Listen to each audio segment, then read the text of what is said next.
Chapter 121. The Final Day. Fry Starlight's POV. There's always a price to pay for power. Nothing in this world comes for free, not even for a cheat like me. Like a jet engine on the verge of ignition, I kept exhaling hot air, kneeling on the ground with both arms stretched out as the transformations in my body unfolded. I felt stronger than ever, my body surging with raw power. 3 relentless days. Hundreds of healing potions.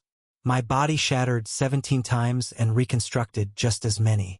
Healing potions would no longer work on me. Even if they did, their effects would never be the same. But in return, I gained this.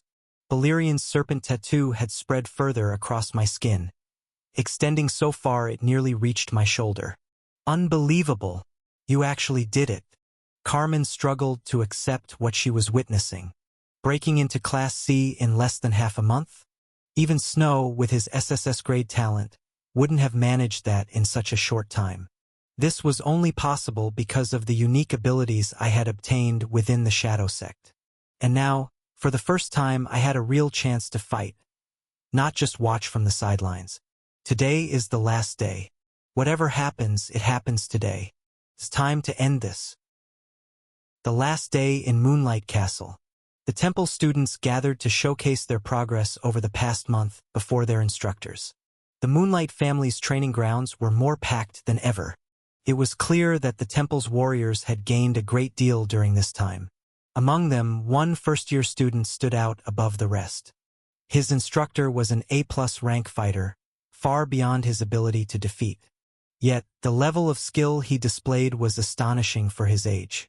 Danzo's fists blurred as he rained down hundreds of blows on his opponent, his body radiating with a brilliant light. Like Fry, he had done nothing but train since arriving at Moonlight Castle. It was as if he was erasing every trace of his past naivete, determined to forge himself into a complete warrior. His growth was nothing short of remarkable, driven by relentless dedication and a body tough enough to endure his grueling training. And yet, despite his progress, he didn't look satisfied. After his final training session, Danzo didn't leave. Instead, he scanned the grounds, searching for someone. There you are. It took Danzo a moment to pick Ghost out from the crowd. His presence was so faint that most people wouldn't even notice him, even if he passed right by. Noticing the approaching nuisance, Ghost sighed. "What do you want?" The two locked eyes for a brief moment before Danzo got straight to the point. "Where is Fry Starlight?" Ghost moved effortlessly, slipping past Danzo with the fluid grace of an assassin. He had no intention of answering, so he simply walked away. Ghost was fast, but he froze the moment a powerful grip clamped onto his arm. For an instant, Ghost was caught off guard. "Where do you think you're going?" Danzo's eyes gleamed with an intense white light. He had clearly managed to track Ghost's movements. A month ago, he wouldn't have even seen him. Ghost quickly pulled away, his stance shifting. Now, he was starting to take Danzo seriously. "Why assume I know where he is? And even if I did, what makes you think I'd tell you? No need for your games, assassin. I know you're the most observant one here." Danzo turned toward the vast training grounds behind him. "Not just Fry. Instructor Krauser is missing. Frost, the Lord and his wife. You really think that's a coincidence?" Ghost pulled up the hood of his cloak. "So you're not just muscle, huh?" "No, it's no coincidence." Ghost walked ahead, with Danzo following closely behind. "Tell me, what do you plan to do about it?" The Moonlight family's objective was no secret, nor was the fact that they were targeting a single young man. Everyone knew, some more than others. The only difference was how they chose to respond. Ghost wanted to know where Danzo stood. Meanwhile, a girl their age stood quietly in the corner, observing the two before finally turning away. Selena had just finished her final training session and intended to spend the rest of the day in her room. As soon as she left, her communicator rang. It was her only classmate from the Magic Division. "Xavier, how are things on your end?" Selena asked, her voice indifferent. Xavier's response came immediately. "Nothing special. That Snow Lionheart is a real monster. I have no doubt he'll win the next Victoriad, maybe even the one after that. He took down 5 fourth years like it was nothing. So, do you think he's the one we're looking for? Xavier shook his head. He would have been the perfect candidate, but he has a solid alibi. When that incident occurred, he was fighting in a completely different location. I'm convinced the answer lies on your side. Selena sat on her bed, letting out a tired sigh. I suppose so. Silence followed. Then, after a pause, Xavier spoke again. Why does Aegon believe the person he's searching for is a first year? The temple is massive. It was a logical question. How had Aegon managed to narrow it down to just 21st years? As absurd and hard to believe as it was, Selena realized he might actually be right. From a mere 1% possibility, things had escalated to this. The thought only deepened her sense of helplessness. At this stage, she had abandoned all notions of defying him, let alone her family, who were already in his grasp. What could she possibly do against him? Even her own mentor hadn't been able to lay a finger on him. That man has his ways. They both chose to drop the subject. Bringing up Aegon any further would only add to their frustration. For a while, they chatted about random topics. But eventually, Xavier noticed something. Selena had no intention of leaving her room. His suspicion grew. You told me earlier that there's a strong chance X is actually Fry Starlight. Now that he's about to die, isn't this the perfect time to confirm it instead of doing nothing? Who said I haven't? What? Selena turned her gaze toward the window beside her, her expression unreadable. If he dies, then he's not the one I'm looking for. If he survives, that will be all the proof I need. It's as simple as that. Fry Starlight's POV. Carmen and I made our final preparations. We both knew the storm that was about to descend. With everything in place, I gave her a nod and glanced at the call in my hand. An official notice regarding my repeated absences from training. I planned to go now. I wasn't worried. I knew they wouldn't take me seriously at first. That was exactly what I intended to exploit. Before parting, I asked Carmen one last question. What about Ada? She shook her head. She disappeared this morning. I let out a quiet sigh. Everyone was making their moves today. I'll see you later then. Leaving the room, I made my way toward the designated location. The path ahead was eerily empty, devoid of any sign of life. Then, suddenly, a shadow flickered along the wall, merging seamlessly with my own. You're late. A pair of glowing eyes surfaced from within my shadow. Some things came up. Ghost had finally rejoined me. No worries. We're about to begin. Right now, I was fully prepared. The chances of being attacked right now were dangerously high. Yet, no matter how far I walked, nothing happened. For a moment, I genuinely thought I might reach the designated meeting point without any obstacles. But then, a chilling realization struck me. Was the path always this long? I had been walking for quite some time now. What do you think, Ghost? Silence. Ghost. The lack of response sent a shiver down my spine. The silence wasn't just unsettling. It was suffocating. Then it hit me. Someone was messing with my senses. Hawk eyes. I activated my A-rank skill, trying to break free from whatever was clouding my perception. But it didn't work. That meant only one thing. Whoever was behind this was stronger. A cold, creeping unease settled over me. And in that fleeting moment of distraction, I failed to notice the figure standing right in front of me. Hello there. With light, deliberate steps, a girl approached. She was unfamiliar, yet the white hair and sharp features left no doubt. She was a Moonlight. Instinctively, I tried to move. Couldn't. So, you're the boy everyone's been making such a fuss over? She closed the gap between us until only a breath separated us. No need to be so tense. I'm not here to hurt you. In fact, I should be thanking you. You're the reason I got this wonderful opportunity.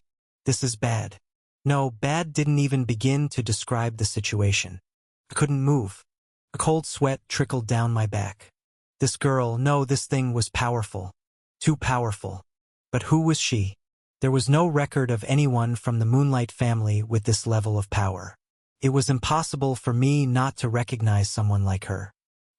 You're still just a child, hardly worth playing with. Her gaze studied me like I was some kind of specimen. Child? No matter how I looked at her, we were the same age.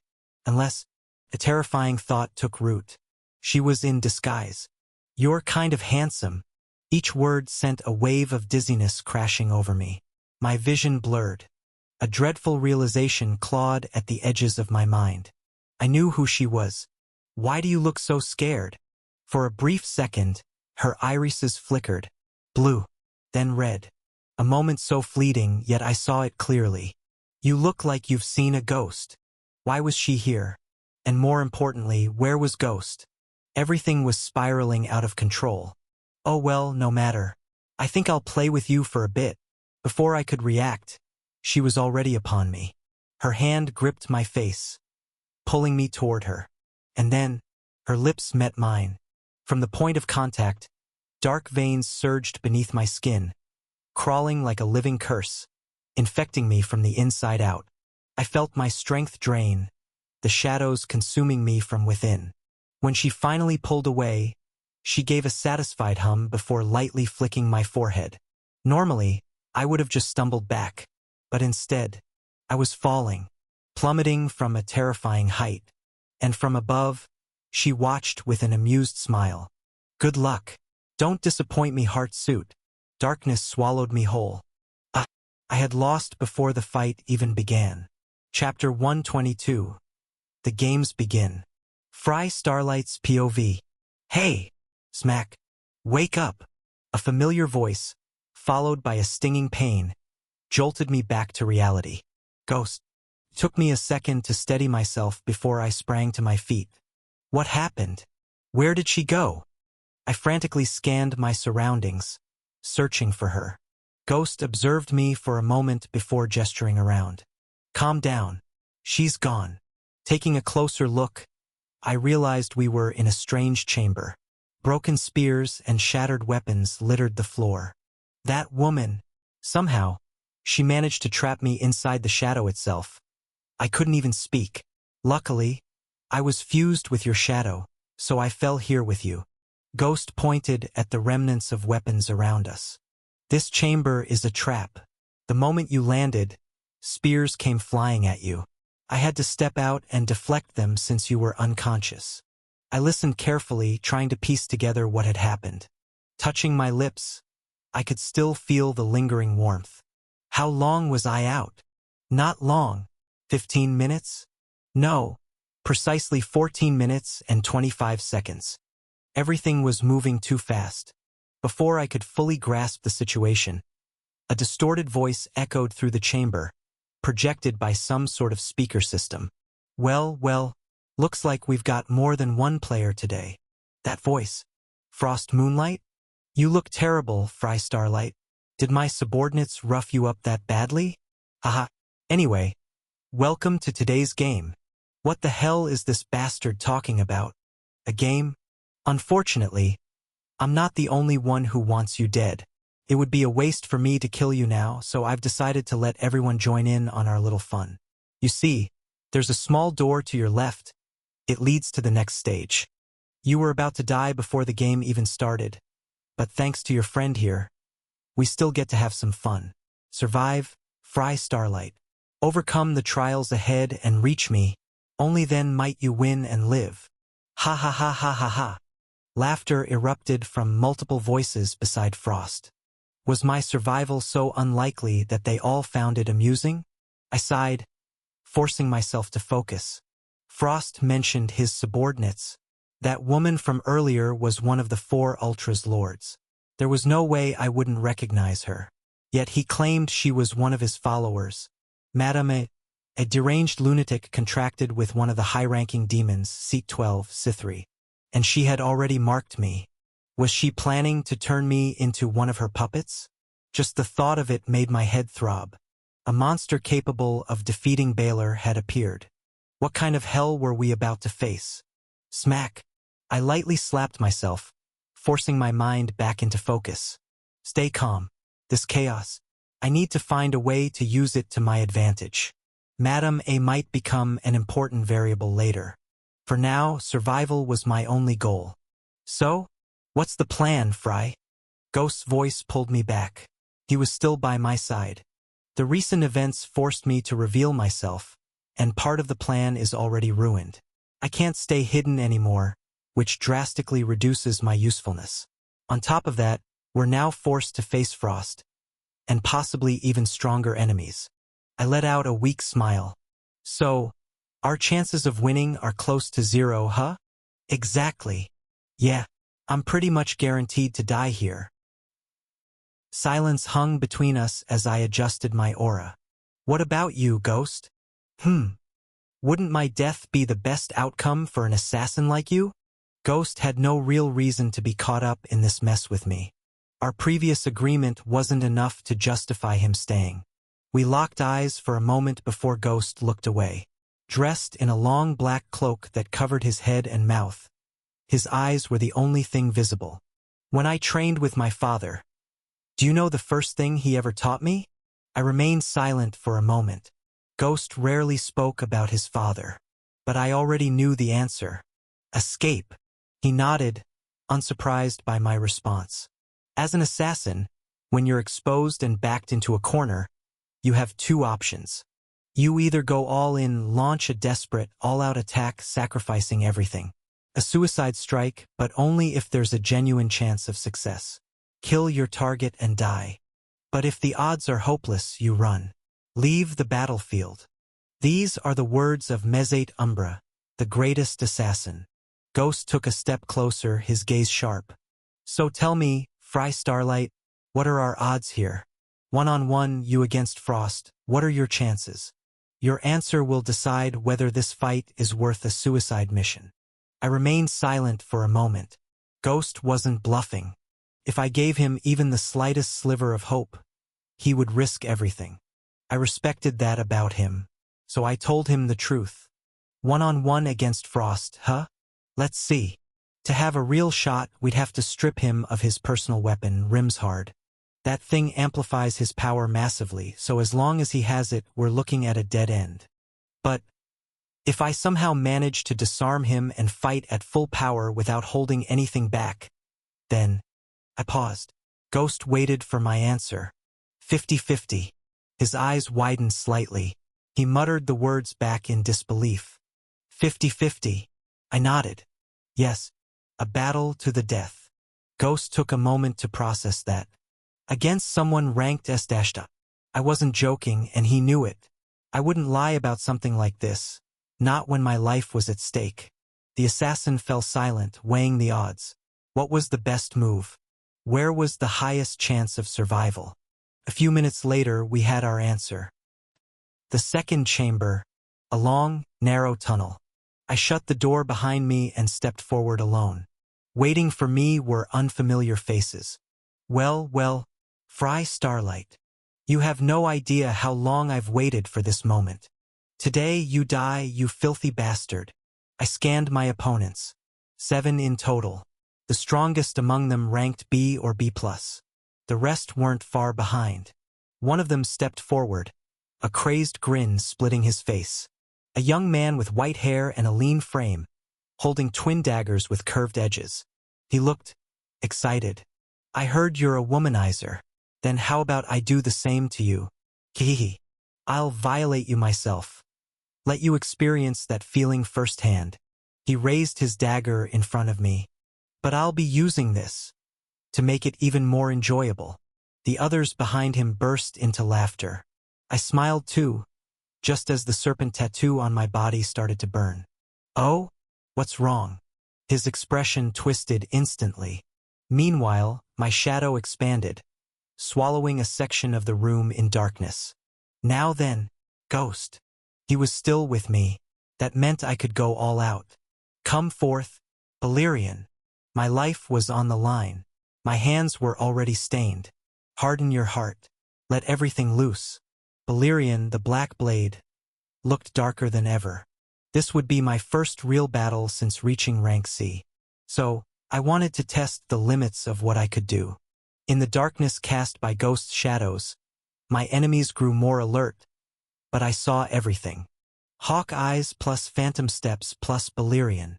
With a single step, my body surged forward in a violet flash. The young man from before sensed the attack coming and instinctively raised his blade to block it. But Balerion cut through both metal and flesh alike. I was almost surprised. I had already reduced the first one to 2 pieces. I ignored him entirely. I turned to the second, then the third. Each had different combat roles. One was a defensive specialist, another a wave controller, and the last a spearman. But Balerion cut through everything. Within minutes, the darkness faded from the tunnel, and the shadows receded. I stepped out alone, leaving behind 7 corpses. Some were still dying, their lower halves missing. Others were in far worse conditions. Faced with all of this, I shut off any unnecessary emotions. It was time to bury that humanity. Inside a particular monitoring room, a young and arrogant lord sat watching the screens before him with a deep frown. Frost Moonlight. Fry Starlight had entered the tunnel. Then, darkness had swallowed everything, Ghost's handiwork. But when the light returned, Fry had emerged, unscathed, with a bloodbath left behind. It didn't seem like Ghost Umbra had aided him. The injuries were all from a sword. What the hell is going on? Could Fry be stronger than expected? No, perhaps he had used some kind of trick. 2 figures suddenly appeared behind Frost, emerging from nowhere. Sir, we've lost contact with the team assigned to lure Fry into the chamber. What? Frost was starting to hear things he didn't like. He had sent a team to drag Fry into his little game. Among them was an S-Class Awakened, ensuring Frey's capture. And now that team was missing. What the hell is happening? On the screen, Fry was advancing toward the 3rd chamber. Just then, a certain girl stepped into the room. The moment Frost saw her, his frown vanished, instantly replaced by a smile. It was Ceres. Chapter 123, Overcoming Obstacles. Fry Starlight's POV. Carmen. Pinpoint my location quickly. I sent a message to Carmen. Fortunately, Frost hadn't cut off communications. I'm on my way to you. I didn't expect them to throw you into a place like that. You're beneath the castle right now. This place is bigger than I thought. Ever since I made Carmen one of my subordinates, we had been able to sense each other's presence when we were close. That allowed her to determine my current location. Suddenly, I heard a crashing sound from her side. Carmen. What are you doing? Carmen. Huh? Oh yeah. I couldn't find a way down, so I'm making one myself. That woman, was she seriously going to smash her way through the floor to get here? Do whatever you want, just don't take too long. And don't reveal your new power until the very end. Hey, how long do you think I've been fighting? I know better than you how trump cards can shift the tide of battle. I'm sure you do. See you soon. I ended the call and proceeded to open the next door. I had already passed through 4 rooms. The Moonlight family had stopped appearing since the last one, and it seemed like the next room would be the same. They must have realized something is wrong. Ghost partially emerged from the shadows after obscuring the view inside the room. Since I entered this place, I had already killed a considerable number of them. Frost had likely figured out by now that sending more weaklings would only lead to more pointless deaths. I glanced at the blood-staining Balerion. I might end up killing more people today than I have since arriving in this place. We'll be facing some stronger opponents soon. Maybe even Frost himself. I nodded at Ghost. That's fine by me. I'd rather not waste too much energy before fighting Frost. We walked side by side toward the next area. Let's go over the plan one last time. We need to subdue Frost and take him by any means necessary, right? That's right. My final enemy here wasn't Frost, it was Baylor. That man held the ultimate leverage over me. The curse. I needed a bargaining chip against him, something that would force him to negotiate and let me break free of his control. And there was no better leverage than his own flesh and blood. That was why I needed to crush Frost, no matter what it took. Inside the monitoring room, I wasn't expecting a visit from you, Ceres. Sarah stepped inside, casting a glance at what lay behind Frost. The screens displaying the events below were flickering to black one by one. A few minutes later, they would come back on, only to reveal piles of corpses. All of them had fallen trying to fight against two 17-year-old boys. Frost, don't start complaining now. Saris, I'm not stopping. I already have my father's permission. Frost's quick response made Saris fall silent. I'm doing this for you after all. Be happy. That last remark infuriated Saris more than anything. When did I ever ask you to do this for me? She had been the victim of what happened years ago. But was it really reasonable for others to still hold a grudge after all this time? Even she wasn't sure anymore. Within the Moonlight family, hatred for Fry Starlight was reignited time and time again, as if someone was doing it on purpose. As if someone wanted the entire family to stay fixated on despising a single person. No matter how she thought about it, something about it just didn't make sense. Drogo Moonlight. Frost spoke the name of her father, the name she hated hearing more than anything else. We don't want another Drogo, do we? Another monster causing a catastrophe like that. He rose from his seat, donning his white coat and grabbing his great spear. Rejoice, Saris. I'll be the one to do it for you. My hands will be the ones stained with his filthy blood. As he passed by, he patted her shoulder. You need to watch him die. You owe yourself that much. Saris didn't respond. She simply recalled the past. How Fry Starlight had advanced toward her, trying to violate her. Had Baylor not intervened, she would have suffered the same fate as her sister, Rose. Could someone like that ever be forgiven? Even she didn't know the answer. Fry Starlight's perspective. There are people setting up an ambush behind the next door. I'll take care of them. Got it. Ghost vanished into the next room, slipping through the cracks as a shadow. Since he chose to attack directly, he must have been confident in his chances. Seconds later, the only sounds I heard were screams and the wet tearing of human flesh. When I opened the door, I found that Ghost had already finished the job. 10 bodies lay motionless on the floor. That was fast. I walked toward him, surveying the corpses around me. Every single one had been killed in a single strike. Impressive as always. This is strange. Something was clearly bothering Ghost. What is it? He examined one of the bodies. They're much weaker than the ones we fought in the first chamber. Thinking about it, he was right. I had barely sensed anything from them. Let's keep going. But then, the same thing happened again in the next area. The moment I opened the door, I charged in without hesitation, cutting them down with ease. What's going on here? I thought Frost would send stronger opponents from now on.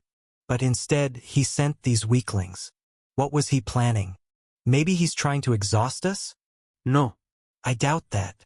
What would he gain from tiring out someone weaker than him? That wasn't like him at all.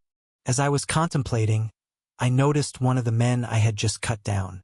He was struggling to look at me, his face twisted in pain. Fry Starlight? No one told me about this. With those final words, he took his last breath. Ghost and I exchanged glances. No one told him about this? What did he mean by that? A bad feeling crept into my gut. There was no reason to send such weak opponents, unless there was something else going on. Ghost, from now on, don't kill them. Just focus on taking them out of the fight. Ghost's dark eyes observed me in silence. Did you figure something out? No. But I'm about to. As expected, the same pattern repeated itself. The moment I stepped into the next chamber, a loud cry echoed through the space. Intruders are here. Attack! A barrage of long-range assaults followed, arrows and spears flying toward me in quick succession. But just like the ones before them, they were weak. I deflected their attacks with ease, yet I didn't strike back. Did he just say, intruders? As I pondered his words, a group of tanks and swordsmen lunged at me from the front. Unlike the previous chambers, this one was massive, and the number of opponents was unusually large this time. I dodged them one after another, lost in thought. I didn't want to use Balerion, it would end them instantly, so I decided to try something different. Lowering my body to evade a spear that nearly pierced my head, I amplified my voice with aura. My name is Fry Starlight. I moved swiftly between them, continuing to speak. I was lured into this place and attacked. I will not kill those who cease their assault. Somehow, I maneuvered freely between dozens of people who were clearly trying to take my life. But I will show no mercy to those who don't. I unleashed a wave of aura pressure to emphasize my words. It seemed to have an effect. Several of them hesitated, their gazes locking onto me as if trying to confirm something. Fry Starlight. What I saw in their expressions was confusion. Murmurs spread among them as they exchanged bewildered glances. What's going on? We were told there were intruders trying to infiltrate the castle and that we must. Before the man could finish his sentence, an impossibly fast serpent of water coiled around his head and crushed it. The strike was so swift that even I couldn't follow its movement, so powerful that it completely obliterated his skull. I immediately leapt back, but dozens of those blue serpents surged forward, attacking everything in sight.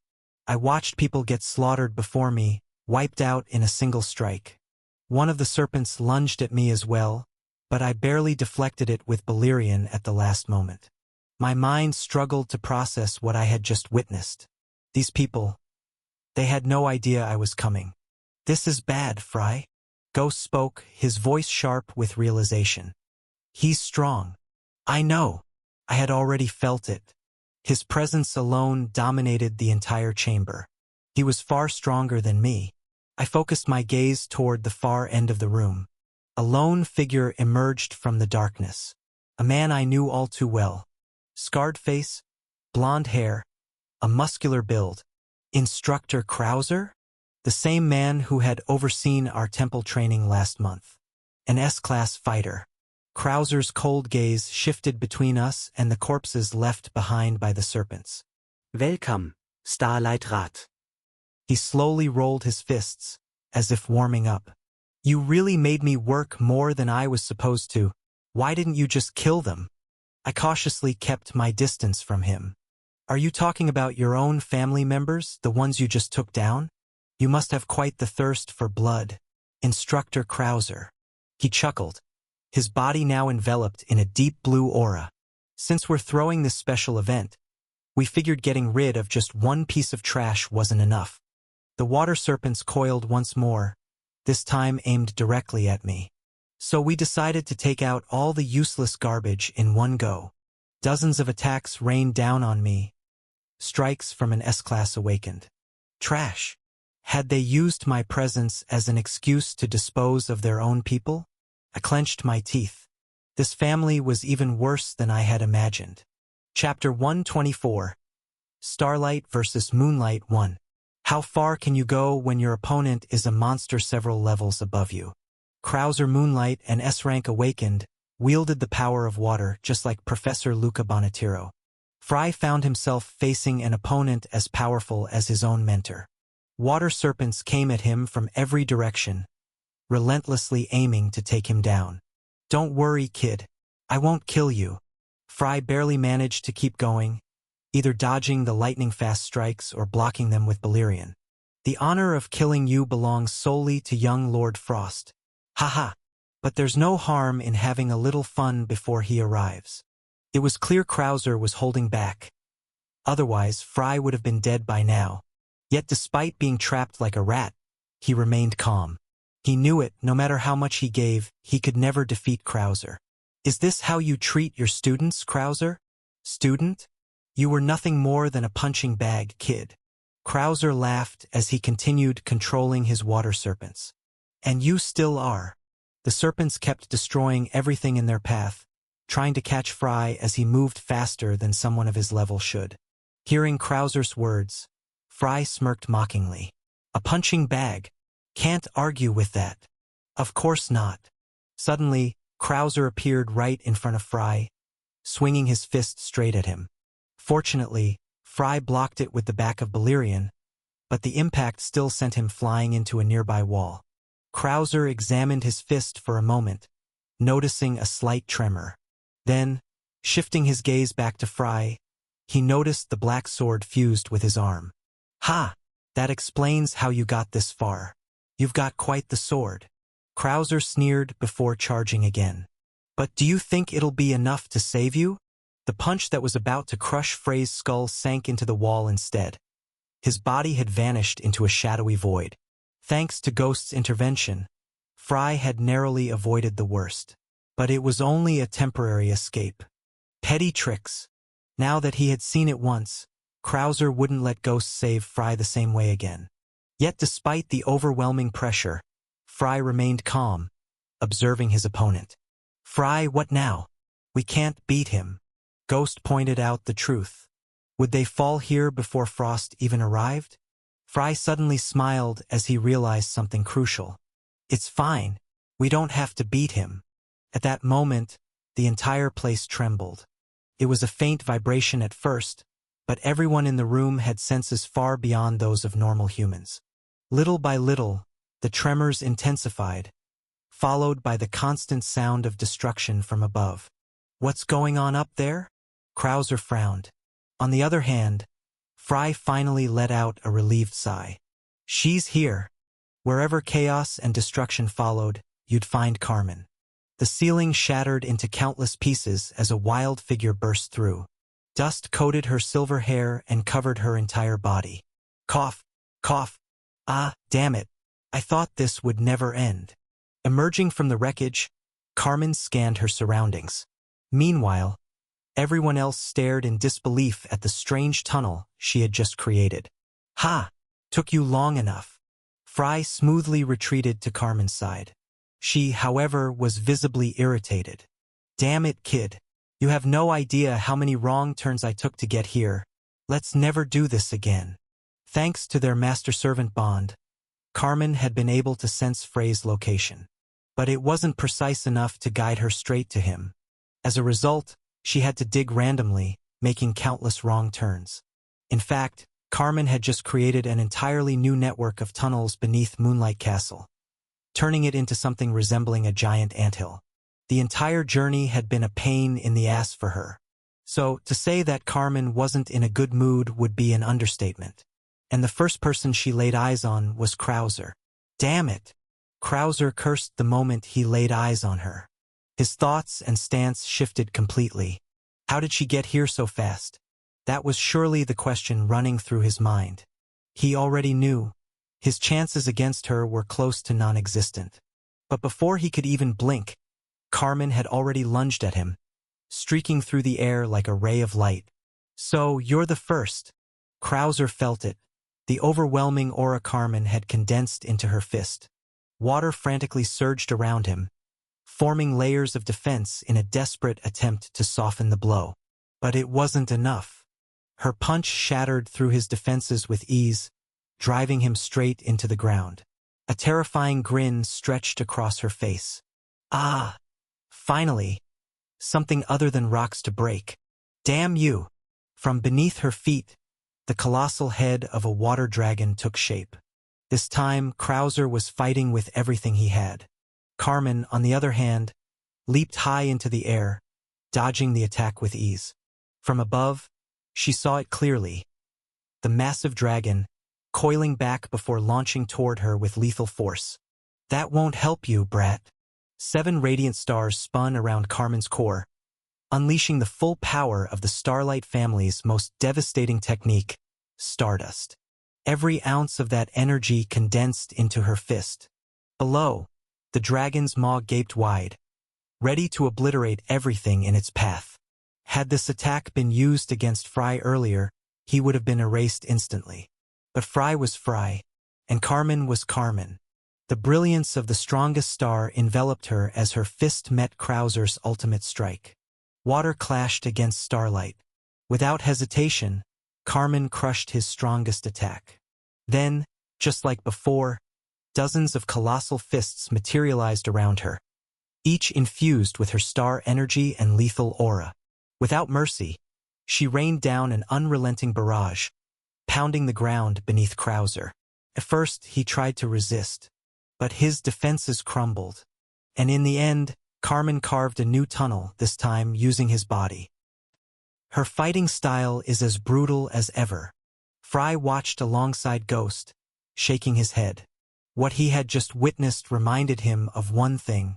Their master-servant bond meant nothing in terms of power. She was far beyond his reach. Standing atop Krauser's battered body, Carmen scowled down at him. Despite the brutal beating, despite the blood and shattered bones, he was still alive. Impressive that you lasted this long. She clenched both fists, ready to finish him off. Now perish. Carmen was about to crush his skull. But then she froze. The pressure around her had suddenly intensified. Fry felt it too. This presence. In the blink of an eye, a spear of ice tore through the air at terrifying speed, aimed straight at Carmen's chest. But a woman like her wouldn't fall to something so simple. She swiftly dispelled the oppressive force and dodged at the last moment. Landing a few steps back, her expression darkened. Her entire demeanor shifted. She had become deadly serious. She recognized that aura. From the same dark passage where Krauser had emerged, new figures arrived. Fry stepped forward as well. This is where it all begins. No. The main branch of the Moonlight family had arrived, led proudly by Frost himself. Wearing his usual confident smile, he ignored Carmen completely, his gaze locking onto a single person. This is where it all ends. Chapter 125. Starlight versus Moonlight 2. Standing beside him was another figure, a woman whose strength was already renowned throughout the Empire. Eleanor, the wife of Baylor Moonlight, the lady of the family. Carmen's scowl deepened. Even you are involved in this? For the first time, genuine irritation flickered across her face. Because the woman before her wasn't just an enemy. She was a former war companion. Someone Carmen had once trusted with her back in times of crisis. They were not alone. Trailing behind them was a hesitant girl, the one destined to be at the center of it all. Ceres Moonlight. Fry stared at them for a moment, his gaze lingering on Ceres. Then, a smile tugged at his lips as he turned his attention back to Frost. So, you actually brought your mother this time.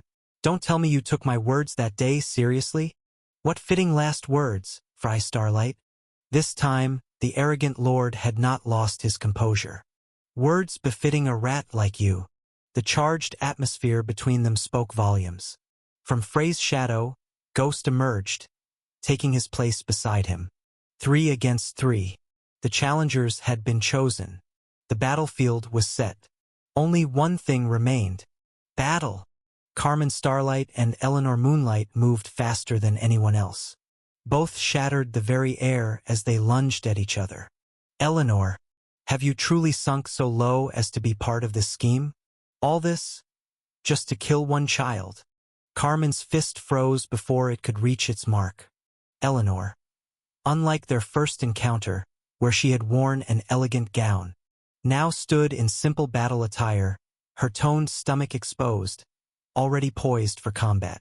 I fight for my family. Nothing more. Dozens of massive spears formed around Carmen, each one aiming for a vital point. For their sake, I will wield this power to its very last drop. Carmen bit her lip, flames of starlight igniting around her as she burned the energy of her 7 stars. What a pathetic way to think. The fire of her star scorched through the icy onslaught, barely holding its own. And then they clashed again. It was the fiercest battle by far.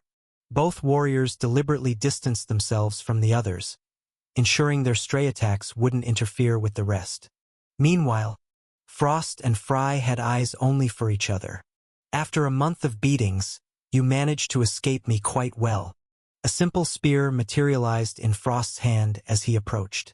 Shall we make up for all those missing hours? Fry Starlight. But Fry remained silent. He was analyzing everything before him. He hasn't used the REM shard yet. Ignoring Frost, Fry exchanged a look with Ghost. One that carried meaning. Ghost understood instantly. Let's do it. With that, Fry launched himself at Frost, swinging Balerion with all his might. Frost met the strike with a scowl, the ground beneath them shattering from the impact. "So this little toy in your hands is what you're betting on against me?" Frost's stance shifted. In an instant, his defense turned into offense. His spear strikes were faster. Far faster than in any of their clashes over the past month. "Is this your so-called trump card? The great secret you've been saving just for me?" Fry Starlight. Fry held on. Barely. But there was no comparison. Frost was overwhelmingly stronger. Pathetic. With a single motion, Frost broke through Frey's defense, sending him flying. Fry drove his sword into the ground, barely managing to halt his momentum before he crashed into the wall. Panting, he touched his side, his fingertips came away red. Blood. Fry stared at himself in silence. This was going to be the toughest battle of his life. All the training, all the suffering of these past months. Would it be enough? Frost was advancing slowly. He was certain of his victory. An S-class against a C-class. A gap so vast it was nearly impossible to overcome. Fry shut his eyes for a moment. Then he opened them, filled with unshakable resolve. "Valyrian, take everything." Fry let out a weak laugh as his body began to glow with a deep violet light. Frost halted, sensing the sudden surge in his opponent's strength. "This?" Fry continued laughing softly, gazing down at his sword. "Let's hope I survive this. Valyrian, take my blood. Every last drop." As if it had been waiting for this command, the black dread, Valyrian, trembled violently, its form shifting at an alarming rate. Red veins, twisted, pulsating, almost human, began spreading across its dark blade. The same crimson veins soon surfaced beneath Frey's skin, glowing as they intertwined with his aura, draining not only his energy, but his very life. In the distant past, the SSS class was considered the peak of human power. Many had reached it, but it was never enough to defeat the upper-rank demons, especially those occupying the 15th seat and beyond. But then came figures like Chun-Ma, the previous wielder of the Black Dread, Valyrian, a man who had stood against those beings as an equal. The reason, this form, a transformation that shattered mortal limits. The blood form, the strongest manifestation of Valyrian. The power Fry gained from this was nowhere near Chun-Ma's level. After all, one was SSS class while the other was merely C class. Yet, in this battle it was enough to bridge the gap. The backlash from using this ability was terrifying. But there was no time to hesitate. Phantom Steps plus Hawk Eyes plus Ascension. Activating Ascension was the only way to withstand the crushing pressure of the blood form. 15 minutes. That was all he had. Beyond that, he wouldn't last. So, in this short window, Fry programmed his body for one command. Bury Frost Moonlight. The ground beneath his feet exploded as he swung viciously at the arrogant lord. Frost barely had time to process the massive speed increase Fry had just gained. "Don't get ahead of yourself." Infusing the tip of his spear with his ice aura, Frost retaliated, only for his weapon to shatter upon impact with Valyrian. Eyes widening in shock, he had no time to react before. Fry grabbed his face and slammed him into the wall with brutal force. Without pause, Fry dashed forward again. The regal composure Frost had once held was gone, his mind thrown into disarray. For the first time, he realized he had to take this fight seriously. A terrifying wave of ice erupted from him, forcing Fry to retreat. But Fry adapted instantly, using the very ice as a foothold to propel himself forward once more, crashing Frost even deeper into the wall. Each strike drained more and more of his life, as Valyrian fed greedily on his blood. Watching this relentless assault, both Ghost and Saris had their eyes wide with shock. And at that moment, Ghost finally understood what Fry had meant by 50-50 odds. Chapter 126. Fry Starlight versus Frost Moonlight. It was strange how the underground chamber beneath the towering Moonlight Castle had shifted from its usual silence to the chaos it now held. 3 separate one-on-one battles had erupted.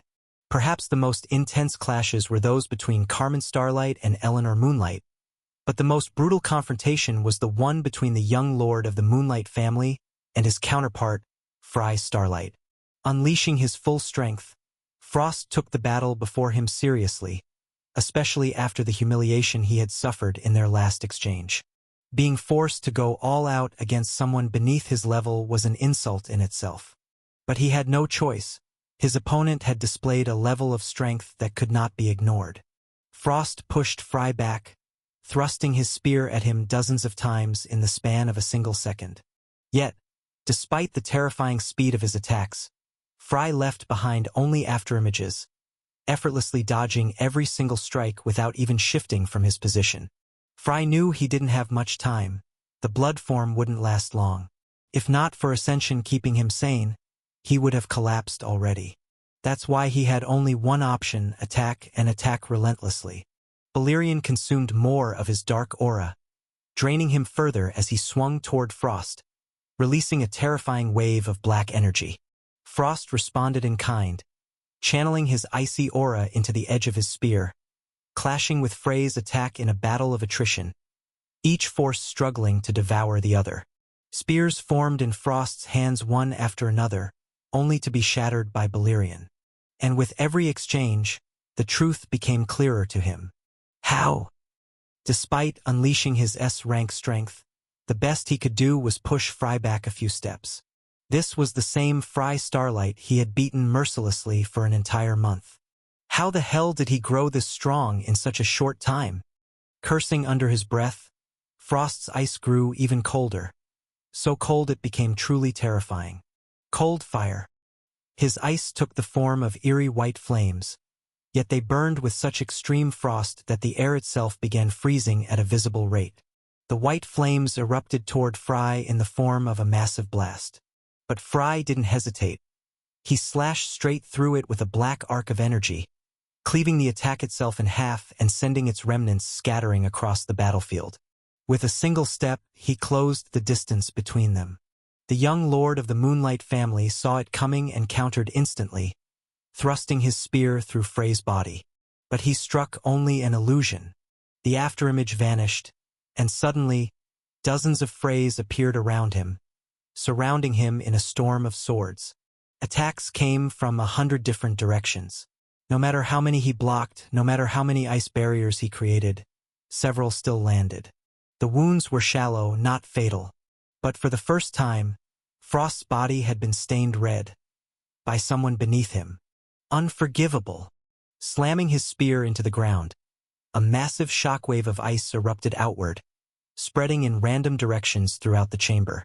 Thanks to the blood form, Frey's speed allowed him to evade the barrage of attacks continuously, his eyes never leaving Frost, waiting for the perfect moment to strike. Frost was not in his best condition. First man's monument. The ice that had been spreading chaotically suddenly stopped, converging into a single point, taking on a new form. Still under the effects of ascension, Fry narrowed his eyes at the towering structure rising before him.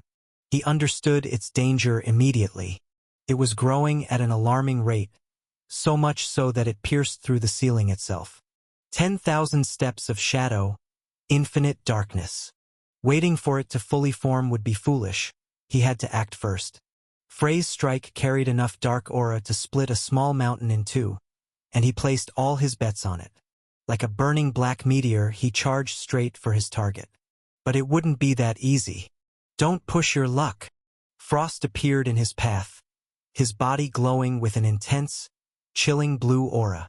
Without hesitation, he formed a new spear, gathering all his strength to intercept Frey's attack. Their weapons clashed in a battle of sheer force, the ground beneath them shattering. Frey's strike forced Frost back, but he wasn't injured. Instead, he retaliated immediately. Fry quickly adjusted. He had expected the massive ice construct forming behind Frost to at least weaken his aura. But Frost appeared to be in perfect condition, while the giant continued to grow stronger. Thanks to the quick perception he had gained from using Ascension, Fry had already realized that this wasn't possible under normal circumstances. There was only one conclusion. A skill Or some kind of ability. Frost smirked the moment he heard those words. That's right. The two clashed hundreds of times in thunderous exchanges. Each had landed blows on the other multiple times, but none were fatal. Both of them managed to deflect true danger at the last moment. That trick of yours allowed you to reach this level, Fry Starlight. Handling his spear as if it were an extension of his body, Frost swung masterfully, forcing Fry back. But it's just borrowed power, strength you were never meant to attain. The fact that Frost could divide his strength between battling Fry and maintaining the giant at the same time was nothing short of terrifying. If anything, it proved the monstrous level of control he had reached. Your power is fake. But this... Frost's spear flared violently, the white fire forming at its edge. This is the real deal. A wave of frost exploded toward Fry, who wrapped himself in dark aura to fend off the attack. He barely managed to withstand it, but he didn't even get a moment to breathe before a deafening sound echoed before him. The ceiling shattered as the armored ice giant took its first step, wielding an enormous frost sword. Frey's gaze locked onto that sword, which swelled at an alarming rate as it descended toward him. At the last moment, he dodged, the massive blade embedding itself deep into the ground. Strong, but slow. Fry now had to split his focus in two. The only way to defeat a giant like that was to obliterate it with a single overwhelming attack, but Frost wasn't going to let that happen. The fight had now turned into a 2-on-1 battle, but Frost's terrifying grin proved that it still wasn't over. His fist pulsed, and strange runic symbols appeared on it. The same symbols emerged across the body of the giant, which was still pursuing Fry. A terrifying surge of aura erupted from both of them. It was as if Fry were fighting two S-ranked opponents instead of one. This is the end. Fry Starlight. Frost's power swelled, intertwining with the giant's. Division. Blinding light detonated around Fry, and in an instant, 10 more giants were born, each taking on a different form. They were all armored, all wielding weapons, all emanating the same oppressive aura. Without warning, they all attacked, targeting a single person. Like an ant before them, Fry was forced to dodge the relentless strikes raining down from every direction. This level of assault was no joke. It had flipped the battlefield on its head, affecting even the others.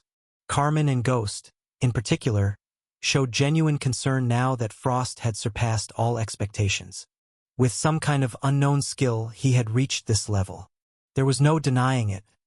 Fry was completely surrounded. Damn it! Carmen cursed, trying to do something. But the moment she even considered moving, half of her body froze solid. Your opponent is here, Carmen. Eleanor Moonlight was not about to let her interfere. Fry was on his own. This is true power. Drunk on his overwhelming advantage, Frost continued his triumphant roar. But unexpectedly, Fry Starlight remained calm. Is that all? What?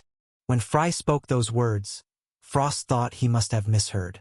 After all, Fry was like a rat trapped in a storm of ceaseless attacks from giants wielding monstrous strength. Closing his eyes for a moment, Fry focused on the ocean of aura within him. With a single step, he leaped high above all the giants attempting to bury him. On the other hand, the bloodied Balerion pulsed with an unrelenting glow, bracing for what was to come. In the past, Mirage was the most frequently used technique of Chun Ma.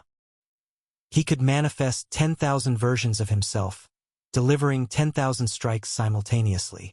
That's why it was called 10,000 Steps of Shadow, 10,000 slashes in a single moment.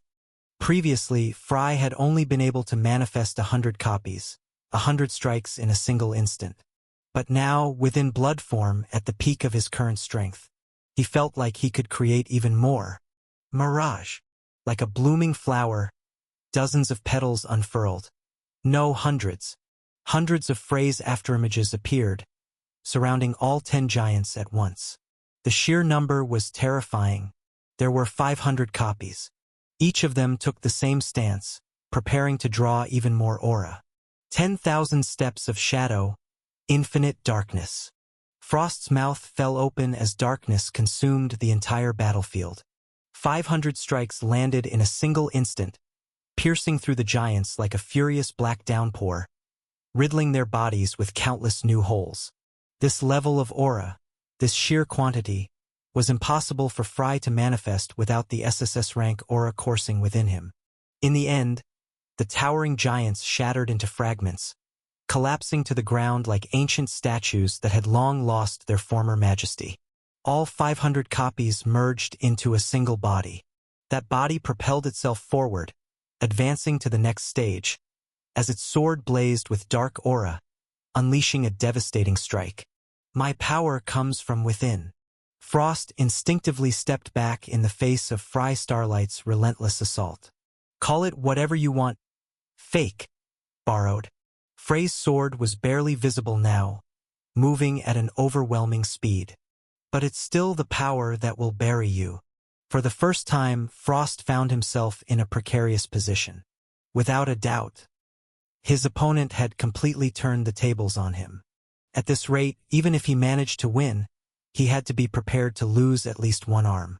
That was how much the young man before him had pushed him. Of course, Frost couldn't allow that to happen. Did he really need to reveal his strongest weapon just to defeat someone who was supposed to be far beneath him? A weapon meant to be unleashed only against those who truly threatened his life? His chances of victory with his raw strength alone were equal to his chances of defeat. He could win, but at a heavy cost. On the other hand, if he used that weapon, his chances would soar dramatically. Sometimes a warrior must sacrifice pride for the sake of absolute victory. Frost's expression hardened as he clasped both hands together. The atmosphere around him shifted completely. The pressure intensified, far beyond anything before. For the first time since the battle began, Frey's expression changed. This was the moment he had been waiting for. Between Frost's hands, a fearsome weapon took shape, one that could withstand even the dread of Balerian strikes. The great spear Remshard. Frost Moonlight had chosen to reveal everything. Fry Starlight had only 5 minutes left. The battle was about to take an entirely different turn. Chapter 127. The Strongest Family won. Away from Fry, another battle of equal intensity raged on. From the very start, Carmen had been forced into a purely defensive stance, something that completely contradicted her aggressive nature. She burned through her 7 stars to their very limits, desperately trying to melt Eleanor's ice. You cannot win, Carmen. Thousands of ice spears materialized around Eleanor, cascading toward Carmen like an unstoppable storm. Her gauntlets, formidable weapons in their own right, were beginning to falter under the relentless onslaught. The gap between their ranks was simply insurmountable. Without a special means to bridge it, victory was impossible. Eleanor had no intention of dragging this out. She wanted to end it swiftly and put an end to this farce, especially after seeing her son struggle against Fry Starlight, an enigma she had yet to fully comprehend. A level of power that defied reason. She was facing one of the greatest mysteries of her life. She had already started losing interest in Carmen. But then, Carmen chuckled to herself as her stars flared ever brighter, waging a desperate battle against the encroaching ice. I can't afford to fall behind the kids. Can I? Slowly but surely, the 7 stars began to spin faster. A faint glow emerged alongside them, growing stronger by the second, and then, a violent storm erupted, obliterating Eleanor's spears and forcing her to refocus on the woman before her. 8 stars now danced around Carmen's heart, the pinnacle technique of the Starlight family. Stardust. A new star had been born. The sheer magnitude of that power made Eleanor instinctively furrow her brows. This pressure. Right before her eyes, Carmen had broken through. How? It should have been impossible. And yet it had happened. From S+ rank, she had suddenly surged into SS rank. Elation surged through Carmen. This was the strength she had always dreamed of. With a burst of newfound power, she exploded forward, launching herself at Eleanor. Now the real fight begins. The Starlight family had a way of making the impossible seem all too easy. rank. And in the midst of battle, for the longest time, Carmen Starlight had been trapped at S+ rank, unable to break through due to the missing conditions required for ascension. Many believed she was destined to die at that rank, especially given her age and the fact that she had already reached her prime. But now, Eleanor Moonlight was witnessing the impossible. This can't be. Carmen, how? The matriarch of the Moonlight family quickly regained her composure. She couldn't afford to hesitate, not now. She struck first, determined to maintain the overwhelming advantage she had held since the start. Unlike her husband Baylor, and much like Carmen, Eleanor was one of the rare warriors who could dominate in close-quarters combat.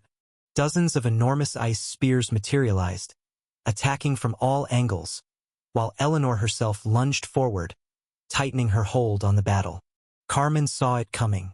The 8 stars of stardust spun faster and faster, and by unleashing the power of the strongest star, she burned through the incoming ice spears, shattering them into pieces. Then, she caught Eleanor's spear with both hands. Under normal circumstances, her arms would have frozen solid the moment they came into contact with Eleanor's superior ice. But now, she barely felt the cold. The world is far greater than we ever imagined. Eleanor Moonlight. With a powerful motion, Carmen shoved Eleanor backward before launching a devastating barrage of massive, earth-shaking punches. Eleanor, however, deflected each attack with her spear, expertly countering the relentless storm of strikes. Even after all the centuries we've endured, even with all the knowledge we've accumulated, we truly believed we had seen everything. But in the end, we are nothing more than fish swimming in an endless ocean, and sometimes the greatest threats emerge from the places we least expect. For the first time in this battle, Eleanor's thoughts were elsewhere. A terrifying realization crept into her mind. What if the Starlight family had someone backing them from the shadows? Someone strong enough to force Carmen into a breakthrough? If that were true, everything would change. They might even lose their dominance entirely.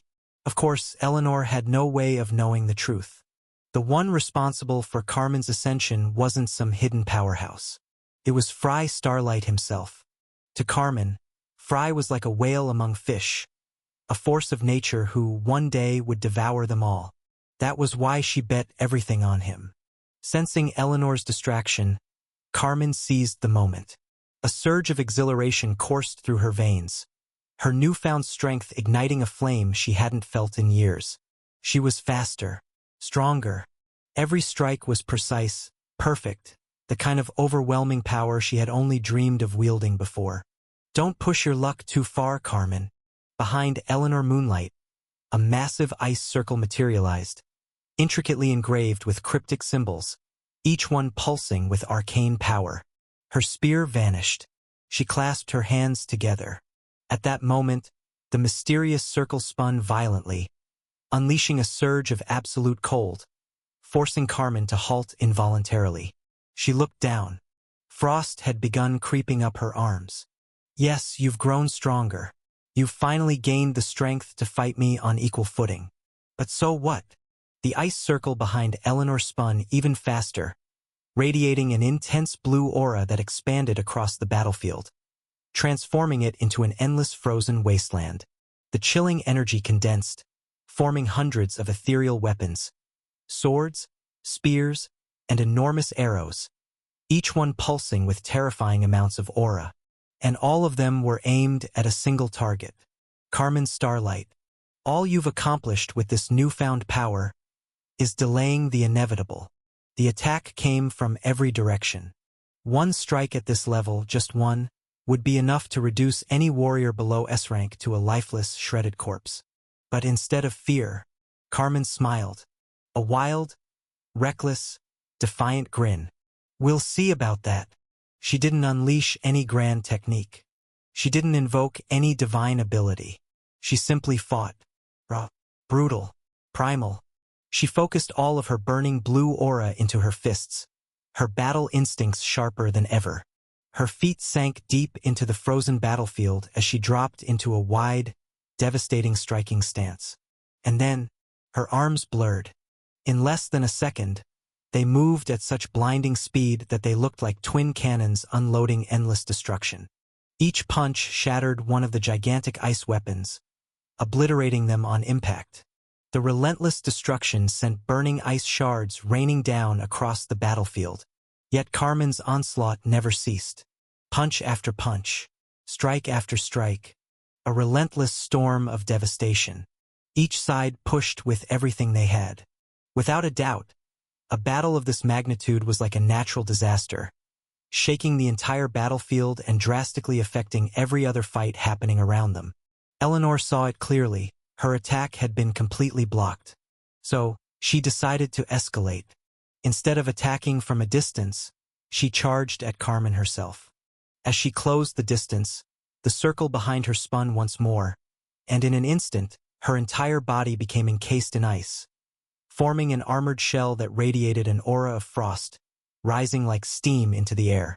The armor enveloped Eleanor completely, covering even her mouth and nose, leaving only her eyes and hair exposed. The pressure she emitted was no joke. Carmen watched as it all unfolded before her. She grew serious. Chapter 128. The Strongest Family 2. The Raging Armor. So you've decided to go all out, huh? Eleanor clenched her fist inside the ice armor. Carmen did the same. Their fists collided. One unleashed a surge of frost aura, the other the flames of a star, each one trying to overpower the other. Carmen then launched a lightning-fast kick toward Eleanor's head, aiming to obliterate it. But once again, the ice circle spun, and for a brief moment time seemed to freeze. It gave Eleanor just enough time to evade and counterattack. Carmen frowned. That damned circle! Time hadn't actually stopped. The circle had simply unleashed a wave of cold that slowed Carmen down significantly. I'll destroy it! A surge of aura formed around Carmen's fist as she punched from afar, unleashing a devastating blue beam toward Eleanor. The attack struck with a deafening explosion, shaking the battlefield. But it did little damage. As the blast faded, a massive ice shield emerged in front of Eleanor. More than half of it had been burned away, but it had blocked the attack. A weak strike like that won't save you, Carmen. Eleanor dashed forward, and once again, the two warriors clashed in close combat. She wasn't just matching Carmen. She was pressuring her. Carmen's attacks were faster, but every time she was about to land a decisive blow, the ice circle intervened, stopping her at the last second. On the other hand, while Carmen blocked most of Eleanor's strikes, a few managed to slip through, dealing damage.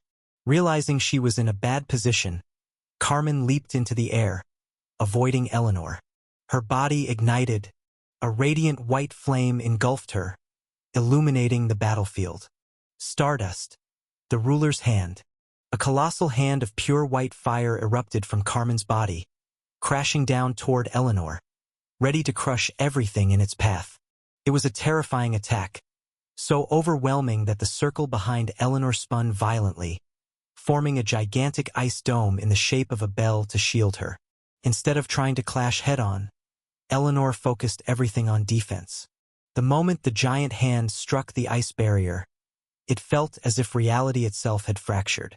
The ground trembled under the sheer pressure, struggling to hold itself together.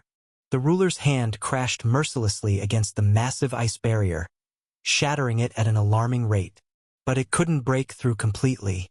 The circle behind Eleanor never stopped spinning, constantly restoring the ice. No matter how much was destroyed, it regenerated instantly, as if it had never been broken. And just like that, Eleanor's defense held firm. She gazed up at the hand frozen above her with a calm expression, until her eyes widened. A blazing star was already racing toward her. Can't you stop for even a damn second? The circle spun once more. This time, dozens of frost flowers bloomed around Eleanor. Their thorned vines lashed out like enraged serpents, lunging to devour everything in their path. But Carmen tore through them, as if they were nothing but ordinary flowers. The circle behind Eleanor stopped spinning. She had focused all her power on close combat. And in that moment, they clashed once more. Hundreds, thousands of attacks exchanged in mere seconds, all within a tight, closed space. Punches and kicks rained from every direction. Eleanor had armor, but Carmen was armor itself. "Let me remind you, Eleanor." Carmen pressed forward, her white flames roaring with even greater intensity. "What the hell are you mumbling about in the middle of a fight?"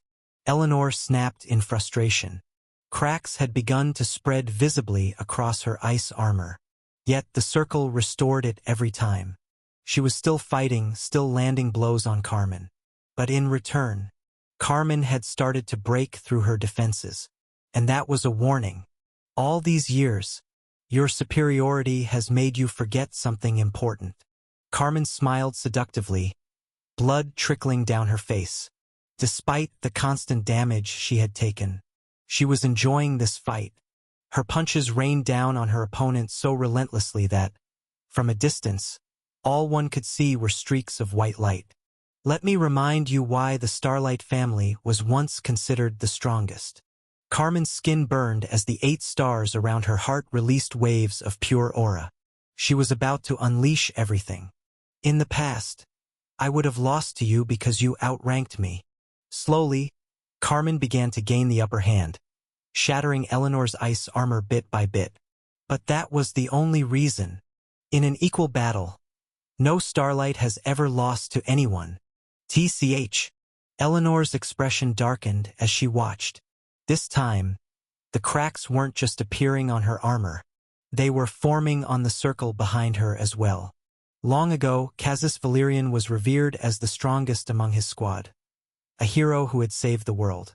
Later, alongside his companions, he founded what would become known as the Four Great Families. That legendary squad was filled with SSS rank awakeners. And yet, a question had always lingered throughout history. Among Casus Valerian companions, who was the strongest? Was it Semiramis Moonlight? Or Inver Sunlight? Perhaps it was the 5th member, the one who vanished so long ago that history had forgotten them? No. It was the only person Casus Valerian couldn't defeat, until he reached his peak. Nova Starlight. Without a doubt, the 10th and final stage of Stardust was the strongest. And now, that power was finally beginning to show its dominance. Eleanor watched her defenses crumble completely. At this rate, she was going to lose. She only recently broke through, yet she's already reached this level? No. Eleanor clenched her teeth. Then, she unleashed everything. The ice around her began to expand at a terrifying rate, like a ticking bomb waiting to detonate. "I'm sorry, Frost." "If I release this attack, they might all die." Her aura surged, burning away to the last drop. This was her strongest attack. A wide-scale technique, the sole purpose, to completely consume Carmen. The others around them would only be partially affected, but Frost was strong enough to survive. Ceres and the others? They wouldn't. But Eleanor didn't care. She only cared about her son's survival. Frost Bomb. She raised both hands and let loose the full power within her. The ice detonated, expanding into a massive spherical explosion, like a nuclear bomb going off in an enclosed space. Lady Moonlight closed her eyes, waiting for her frost to consume everything. But what she expected didn't happen. Suddenly, she felt her ice stop. No, it was being suppressed.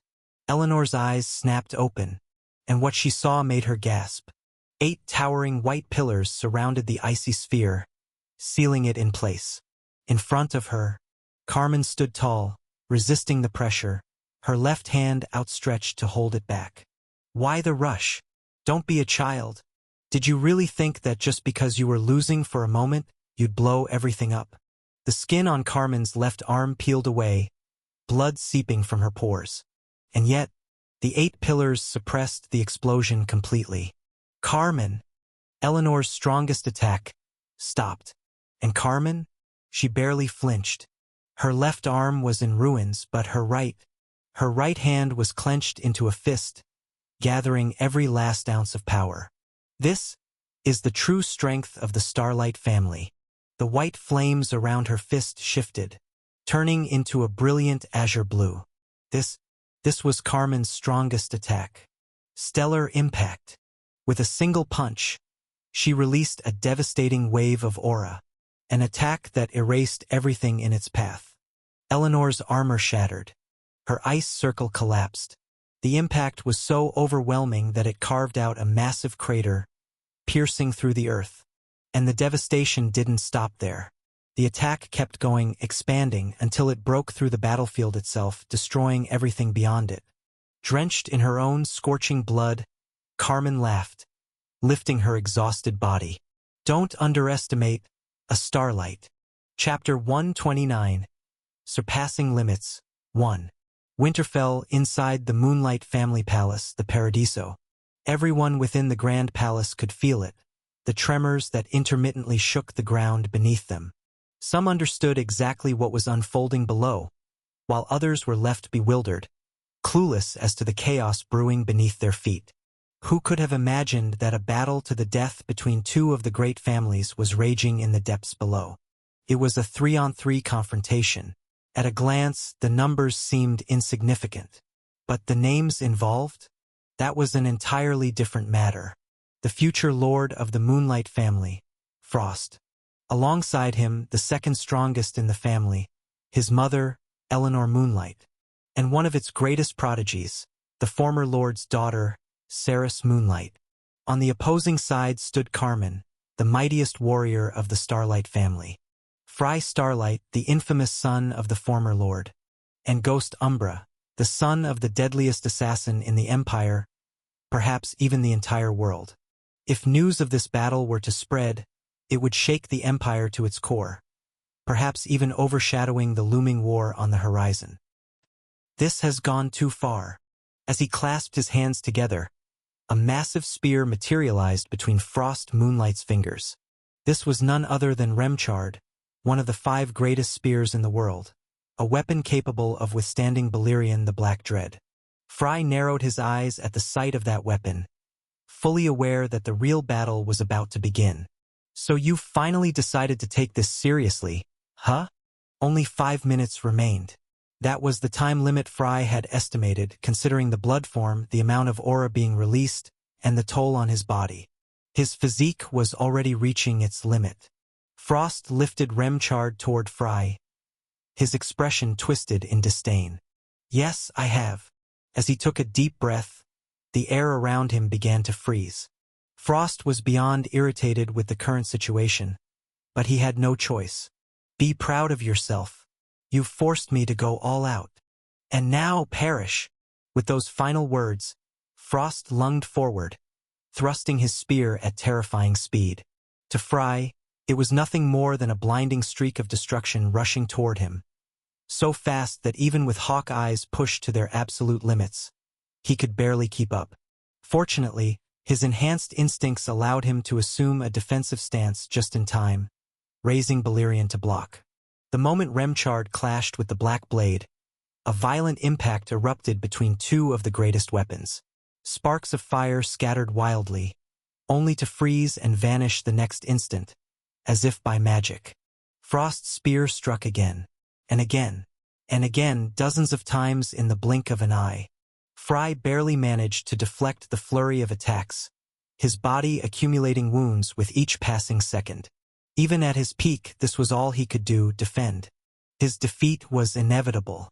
Yet, despite everything, his expression never faltered, and that was what unsettled Frost the most. He had long since stopped underestimating his opponent. He knew this fight wasn't over. Thoughts raced through Frost's mind as he tried to predict what was coming next. What is it? What's your next move? How are you going to turn this around? He was certain Fry was preparing something, but the answer didn't lie with Fry. It was elsewhere. While Frost Moonlight clashed against Fry Starlight, Ghost Umbra was now facing Cerys Moonlight. Though compared to the other battlefields, their fight seemed almost like child's play. The underground chamber was vast. It had to be. After all, it was a shelter built long ago to house all the citizens of Winterfell in times of crisis. Ghost moved through the shadows, silently watching the girl who only attacked from a distance. Hey you! His voice rang out, laced with irritation. He was clearly growing tired of this exchange. Why are you even here in the first place? What? Ghost had already had multiple chances to land fatal strikes on Ceres. She wasn't fighting at full strength, nor was her mind stable, making her an easy target. I've always heard people sing praises of your beauty, yet all I see before me is a broken doll. In a blur, Ghost closed the distance between himself and Ceres, stripping her of her advantage as a wave controller in an instant. His daggers moved like streaks of lightning, slicing through her relentless attacks, while the shadows at his feet writhed and danced, distorting her senses. Everyone here made their choice long ago, even Fry Starlight. Despite all the filth they've smeared his name with, stands his ground against your strongest. Face to face, Ghost flicked his dagger toward the dazed Ceres. Compared to him, you're utterly disgraceful, Ice Princess. With a single slash, blood burst from Ceres's chest, Ghost's dagger carving a deep, merciless wound. She clutched at the warmth spilling from her body, a stark contrast to the freezing ice around her, as she collapsed. Even in the end, she failed to utter a single word before she hit the ground. Ghost stared at her for a moment. Pitiful. He wiped his dagger clean, his gaze lingering on the fallen girl. I avoided your vitals so you won't die. That goes against my principles, so be grateful.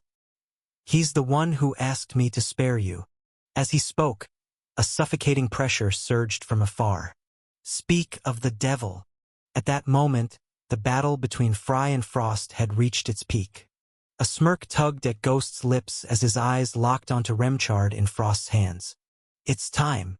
Ceres, still lying motionless, could do nothing but watch as Ghost became engulfed in a swirling mass of dark aura. His words echoed in her mind.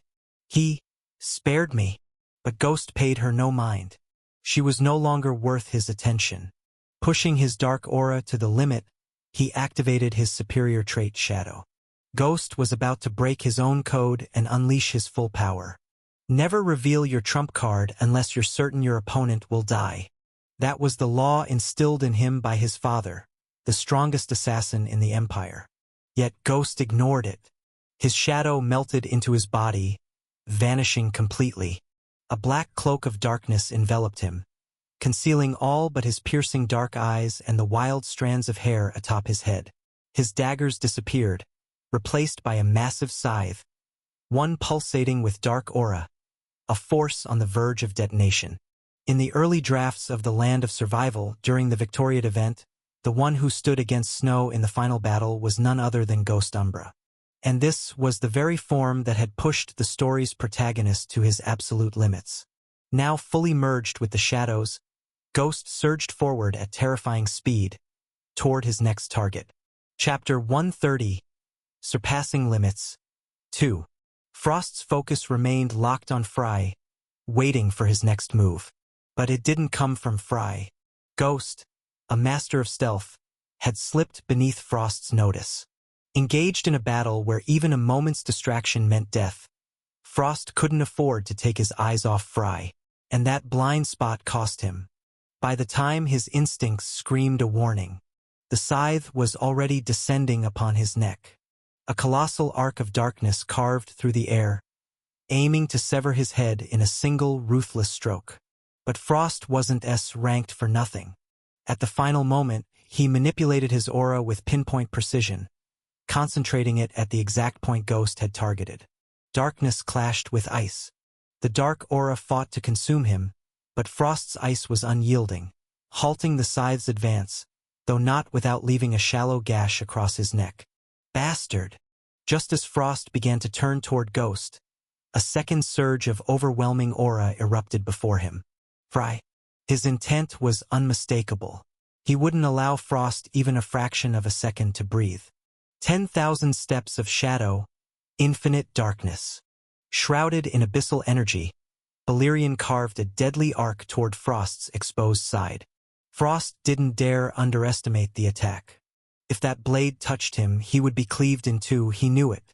Frey's strike was flawlessly timed, exploiting the opening created by Ghost. But that alone wasn't enough to corner Frost. Not when he wielded his greatest weapon.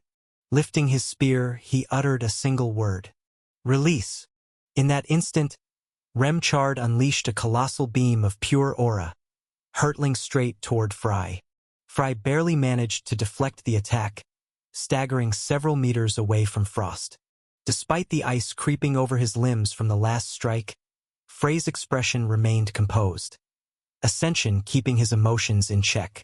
That last exchange had taught him the hard way just how powerful Remchard truly was. Frost smirked, his grin twisted with amusement.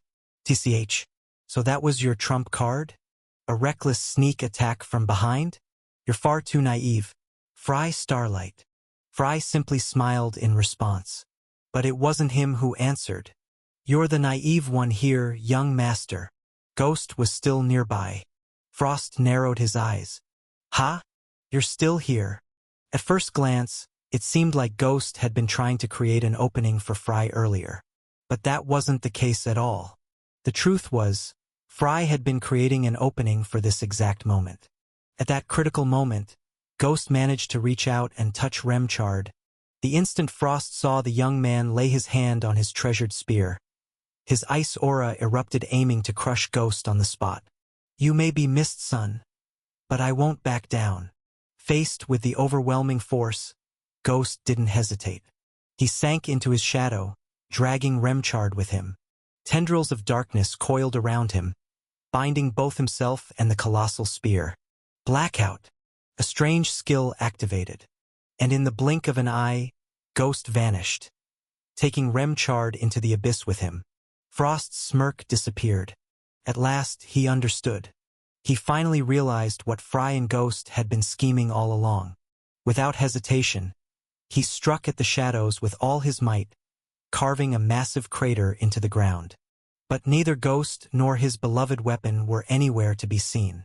Blackout was a formidable skill, one that allowed Ghost to temporarily isolate both himself and anything he touched from reality. He had used it before, pulling Fry into his shadow during their earlier battle. And now, he had turned it against Frost, to strip him of his greatest weapon. Frost knew Ghost was still close. The power gap between them wouldn't allow the assassin to stay hidden for long. And Ghost knew that too. Fry, I can't keep Remchard locked away for long. A few minutes at best. No matter what, Frost's bond with his weapon would eventually overpower Ghost's skill. But Fry didn't hesitate. A slow, predatory grin spread across his face. He lunged forward. That's more than enough. Because from the start, he had never needed more than a few minutes. Let's end this. Drawing in a deep breath, Fry narrowed his gaze, locking onto Frost like a beast closing in for the kill. Valyrian burned black, flames licking its blood-stained edge.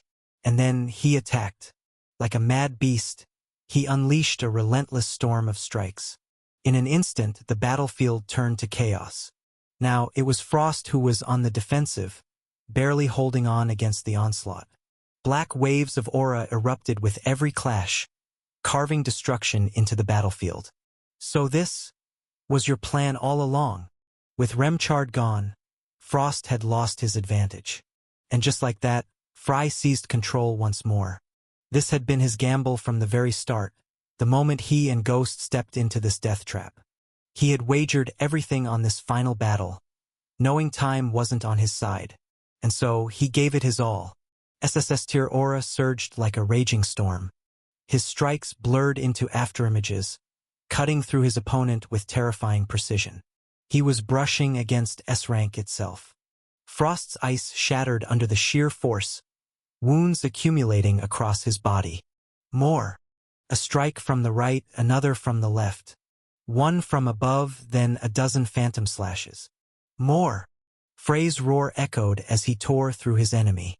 And then he saw it. A real opening in Frost's faltering defense. Damn you! Fry Starlight! Frost roared, attempting to retaliate. But Valyrian showed no mercy. The blade flashed. Blood splattered across the ground. And Frost's right arm was severed, flying through the air before crashing lifelessly onto the battlefield. This is the end. With the loss of his arm, Frost had suffered irreversible damage. His defenses were completely exposed. Fry forced his battered body forward, determined to land the final strike and end the battle. One strike. That was all he needed. Victory was within his grasp. But fate could be merciless. Just as he was about to cut down Frost, a deafening thud echoed in his ears, the pounding of his own heartbeat, followed by the searing sensation of something hot bursting from his face. His mouth, his nose, the very gaps within his eyes. Blood erupted from within him as his knees buckled beneath him. He had reached his absolute limit. Fry was forcibly expelled from both Ascension and his blood form in an instant. "You've got to be kidding me." Pain racked his body, burning through every nerve. He struggled to move, to rise, yet his limbs refused to obey. This was the price of pushing a mere C ranker beyond his limits. The blood form had drained him to the brink of collapse. The SSS-class aura had ravaged his internal pathways. The toll of ascension had left his mind in shambles. Reaching this point at all was nothing short of a miracle. Before him, Frost had already halted the bleeding from his severed hand. Slowly he turned, his bloodshot eyes locking onto Fry with pure malice. Fry let out a hoarse chuckle, spitting out blood. One strike. Just one damn strike. Frost exhaled, steadying himself as he raised his remaining hand. And at that moment, a massive shadow erupted beneath them, and Remchard resurfaced, returning to its rightful owner. At the same time, Ghost emerged from the darkness, his body half frozen after clinging to the spear for so long. Frost gripped his weapon, dragging it along the ground as he strode toward Fry. "Fry! Fry! Fry!" The young lord of House Moonlight clenched his teeth, his voice laced with venom. "What should I do with you?" 1,000 ways to kill Fry flashed through his mind, yet none of them felt satisfying. His hatred for the young man before him had reached a level beyond reason. In front of him, Fry swayed unsteadily, unable to stand. Ghost, too, was in no condition to fight.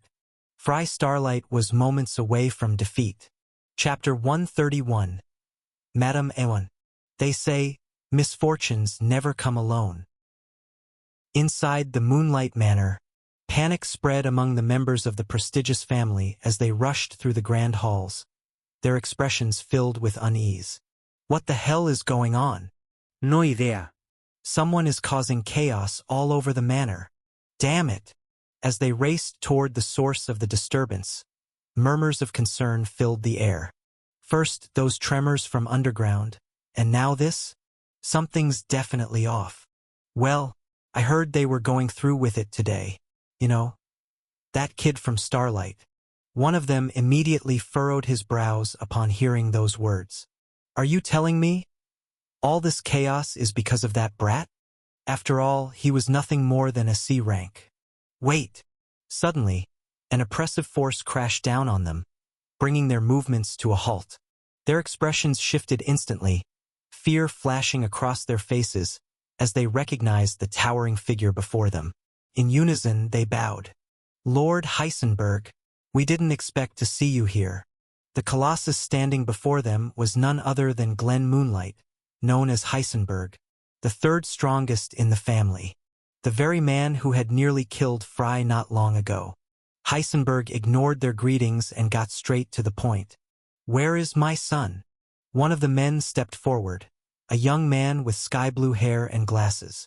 He had a sharp appearance, somewhat handsome, and his strength wasn't bad for a B+ rank. "Ah, you mean Lord Zephyr Moonlight?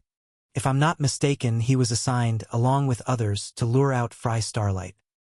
He should have completed his mission successfully and returned by now." Just as he finished speaking, another explosion erupted nearby. Again? The bespectacled man scowled but quickly composed himself in front of Heisenberg. "My apologies. It seems someone is stirring up trouble inside the manor. We'll handle it immediately and—" "No need." Heisenberg's voice cut through the air like a blade. His gaze was fixed in the direction of the disturbance, as if he could see straight through the walls. The one causing this commotion isn't an intruder, just a mere fledgling at C rank. Without another word, Heisenberg turned and started walking away. I'll deal with him myself, now that I've confirmed my son's status. At first, he moved at a slow, deliberate pace. Then, in an instant, he vanished. His target was clear, the source of all this chaos. Danzo, the third person to get entangled with Fry. While the battle raged below, Danzo had been wreaking havoc above. And now, an unstoppable force was heading straight for him. Heisenberg had come for his son, who had lost contact some time ago. He had just been reassured of Zephyr's safety. And yet, deep in his gut, a gnawing unease remained, as if a dagger were pressing against his heart. To push that feeling aside, he focused on dealing with the troublemaker. But in truth, a squad had been sent to lure out Fry. And yet, Fry had only encountered one person. A woman who could only be described as a demon. Given who stood in their place, it wasn't hard to guess what had happened to that squad. Heisenberg's presence grew heavier with each step toward Danzo's location.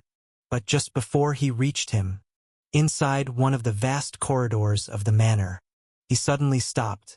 His expression twisted, his eyes widened, and his fists clenched tightly. Before him, dozens of his kin lay dead, and among them, his son's severed head, positioned like a twisted masterpiece painted by a deranged artist. A sight so horrifying, not even his worst nightmares could have conjured it. Beneath his thick skin, veins bulged as raw power erupted from his body. A crushing aura surged outward, shaking the entire manor to its core. Everyone inside froze, forced into momentary paralysis.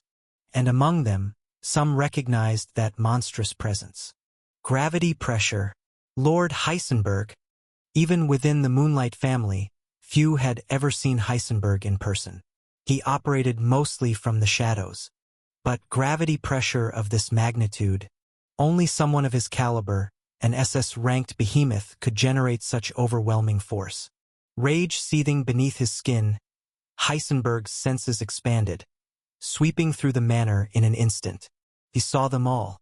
Thousands of presences, their every detail laid bare before him, all except one. Far away, a girl moved silently, slipping through the chaos unnoticed. Yet no matter how deeply he probed, he couldn't sense her level. He couldn't trace her origins. That alone was enough. Enough for Heisenberg to reach a conclusion. It was her. She was the one who did this. Without hesitation, he bulldozed forward, tearing through everything in his path, walls, corridors, foundations, reducing them to rubble as he closed the distance. The Moonlight Manor, Paradiso, was an impenetrable fortress, its foundation sculpted from the eternal ice of the First Lord, Semiramis Moonlight. Externally, it was nearly indestructible, but inside, its structural integrity was far more fragile. For a monster like Heisenberg, breaking through was effortless. And there she was, a peculiar girl, strolling leisurely, as if savoring the destruction around her. She looked about 17, white hair, blue eyes, a faint blush on her cheeks. An ordinary girl from the Moonlight family. But then, she tilted her head slightly, as if sensing something. Before she could react, a fist, carrying the full, unrestrained might of Heisenberg, crashed into her. The impact sent her rocketing backward, slamming into the wall and carving a massive crater into its surface. He didn't stop. Heisenberg lunged again. He didn't care if he was mistaken. His instincts had never failed him. And right now his blood boiled with rage. Fist after fist rained down. Tens, no, hundreds of devastating strikes. He tore through the manor's walls, each blow obliterating another layer of stone, grinding her beneath the sheer force of his relentless assault. A one-sided massacre. The onlookers were frozen in disbelief. Why was Supreme General Heisenberg ruthlessly beating down a seemingly frail girl? But they didn't know the truth. When the destruction finally settled, Heisenberg exhaled, releasing a thick cloud of hot steam from his nostrils. He stood amidst the ruins, his sharp gaze locked onto the spot where he had buried the girl beneath the rubble. No expression, no relief, just cold, calculated silence. A one-sided massacre. Bullshit. He knew. A calamity was coming. Because from the very first strike, through every earth-shattering blow, not a single drop of blood had been spilled. Oh dear, oh dear. His fingers curled into a fist. She was still alive. The girl emerged from the debris, but something was different. The upper half of her face had been completely torn away, her clothes in tatters, and yet, beneath the shredded skin, her true form was revealed. Deathly pale flesh. A single crimson eye gleamed beneath the ruined mask. Locking onto Heisenberg, a chill slithered down the giant's spine. What's wrong? Her voice was sweet, teasing, like a predator toying with its prey. Did my presence bother you somehow? A soft chuckle.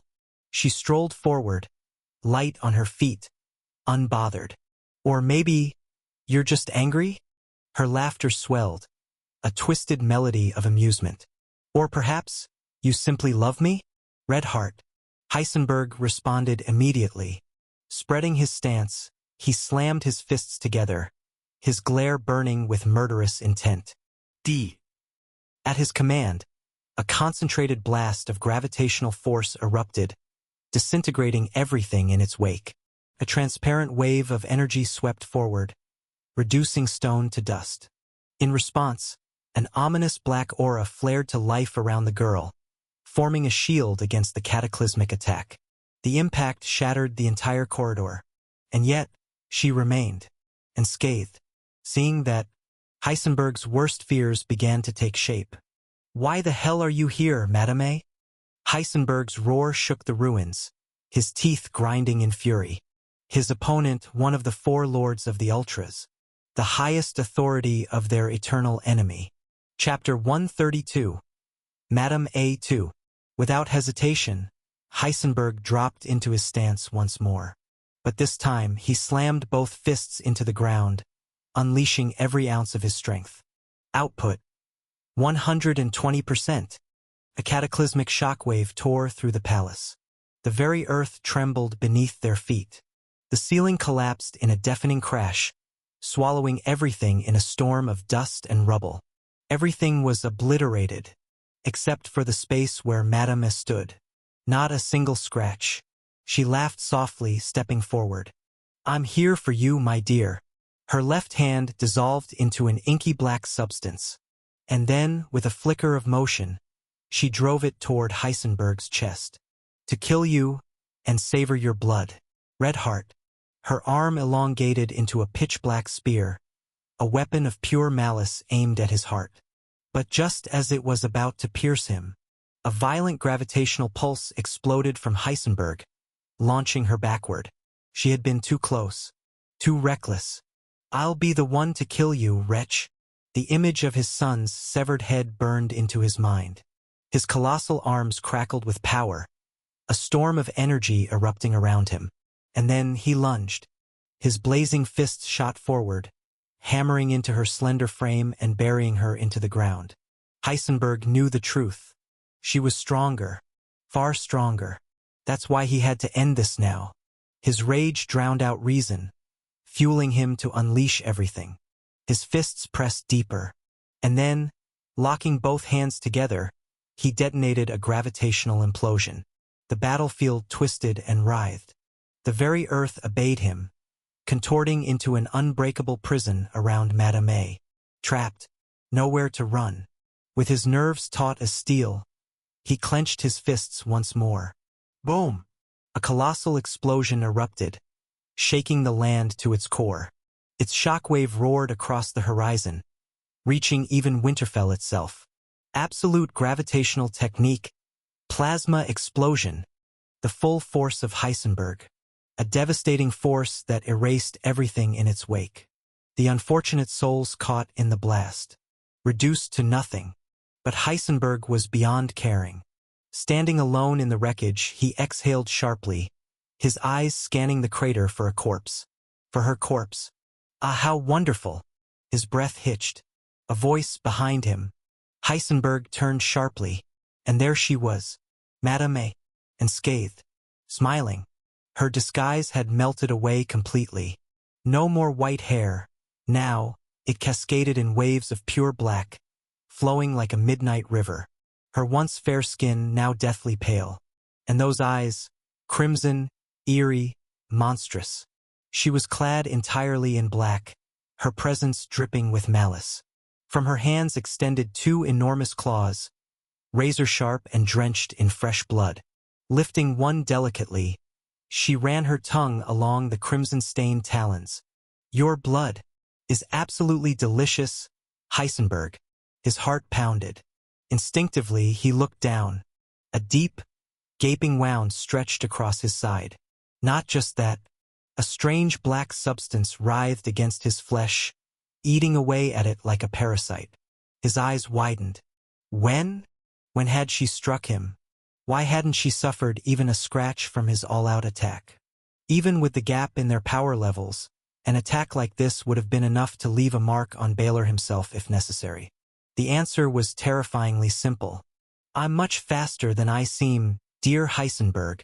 At the final moment, she had shattered the rock prison, evaded his attack with impossible speed. And in the same instant, she had countered. "As you can see, I'm having the time of my life. Damn it." Cursing under his breath, Heisenberg unleashed a barrage of gravitational waves. Pillars of crushing force rained upon Madame, yet she danced between them with haunting grace. Her movements were too fast, too unnatural, like a shadow flickering between realms. She left behind afterimages, her voice echoing from all directions. "It's been so long since I fought someone this skilled." Her laughter drifted through the battlefield, sickly sweet. "Ever since those fools dared to challenge me for the Lord's seat, I've been so dreadfully alone." Heisenberg kept firing, his gravitational blasts tearing the landscape asunder. But she was untouchable. "So please, do try your best." Dark liquid surged from her claws once more, blacker than the void itself. And then, in the blink of an eye, she attacked. "Give it your all, dear Heisenberg." Slash. In the blink of an eye, a fountain of blood erupted as Heisenberg's left hand was severed. Madame A had sliced through it effortlessly, continuing to move with impossible speed. Yet Heisenberg didn't falter. Ignoring his wound, he unleashed a relentless barrage of devastating aura waves, his bloodshot eyes burning with fury. "Fight!" This time, a deep wound tore across his chest. More. She was like a phantom, untouchable. The attacks that could have killed S-rank awakeners multiple times over didn't even graze her. "Damn it! If I can't hit her, then I'll destroy everything."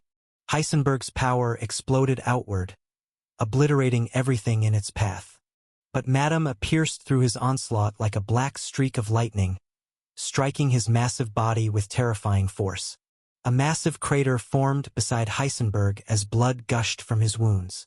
Madame A's excitement boiled over. "Ah-ha-ha-ha! This is incredible! You're the best!" She lunged at him again. "Come on! Give me more!"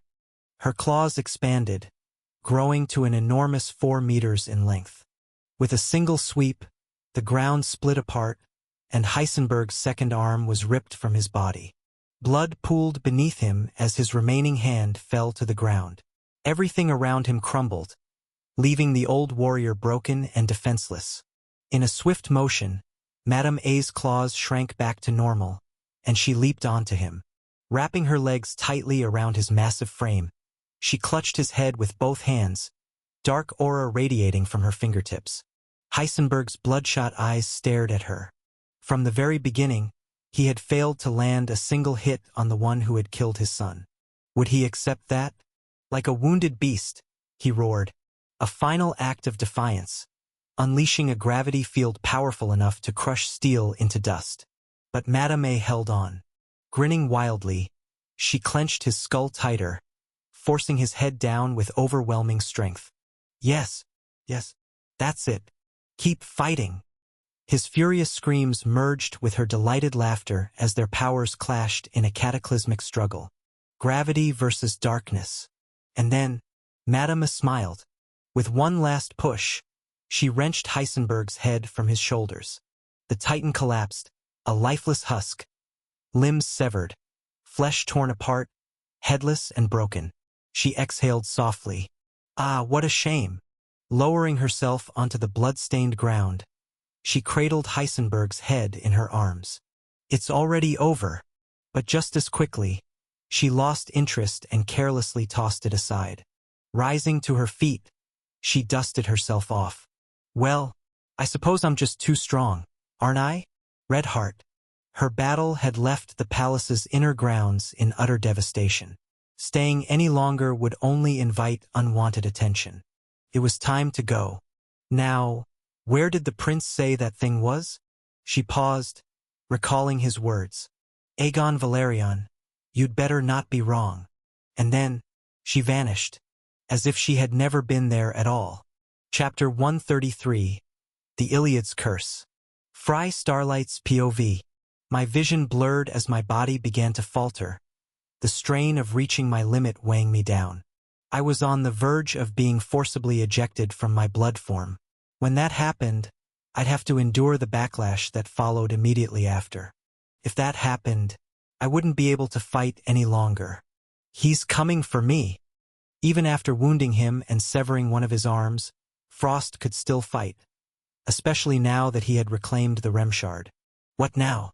The blood refused to stop. It even seeped from the corners of my eyes. Kneeling, drained, I was completely at his mercy. Frost's gaze was colder than ever as he loomed over me, likely contemplating the best way to kill me.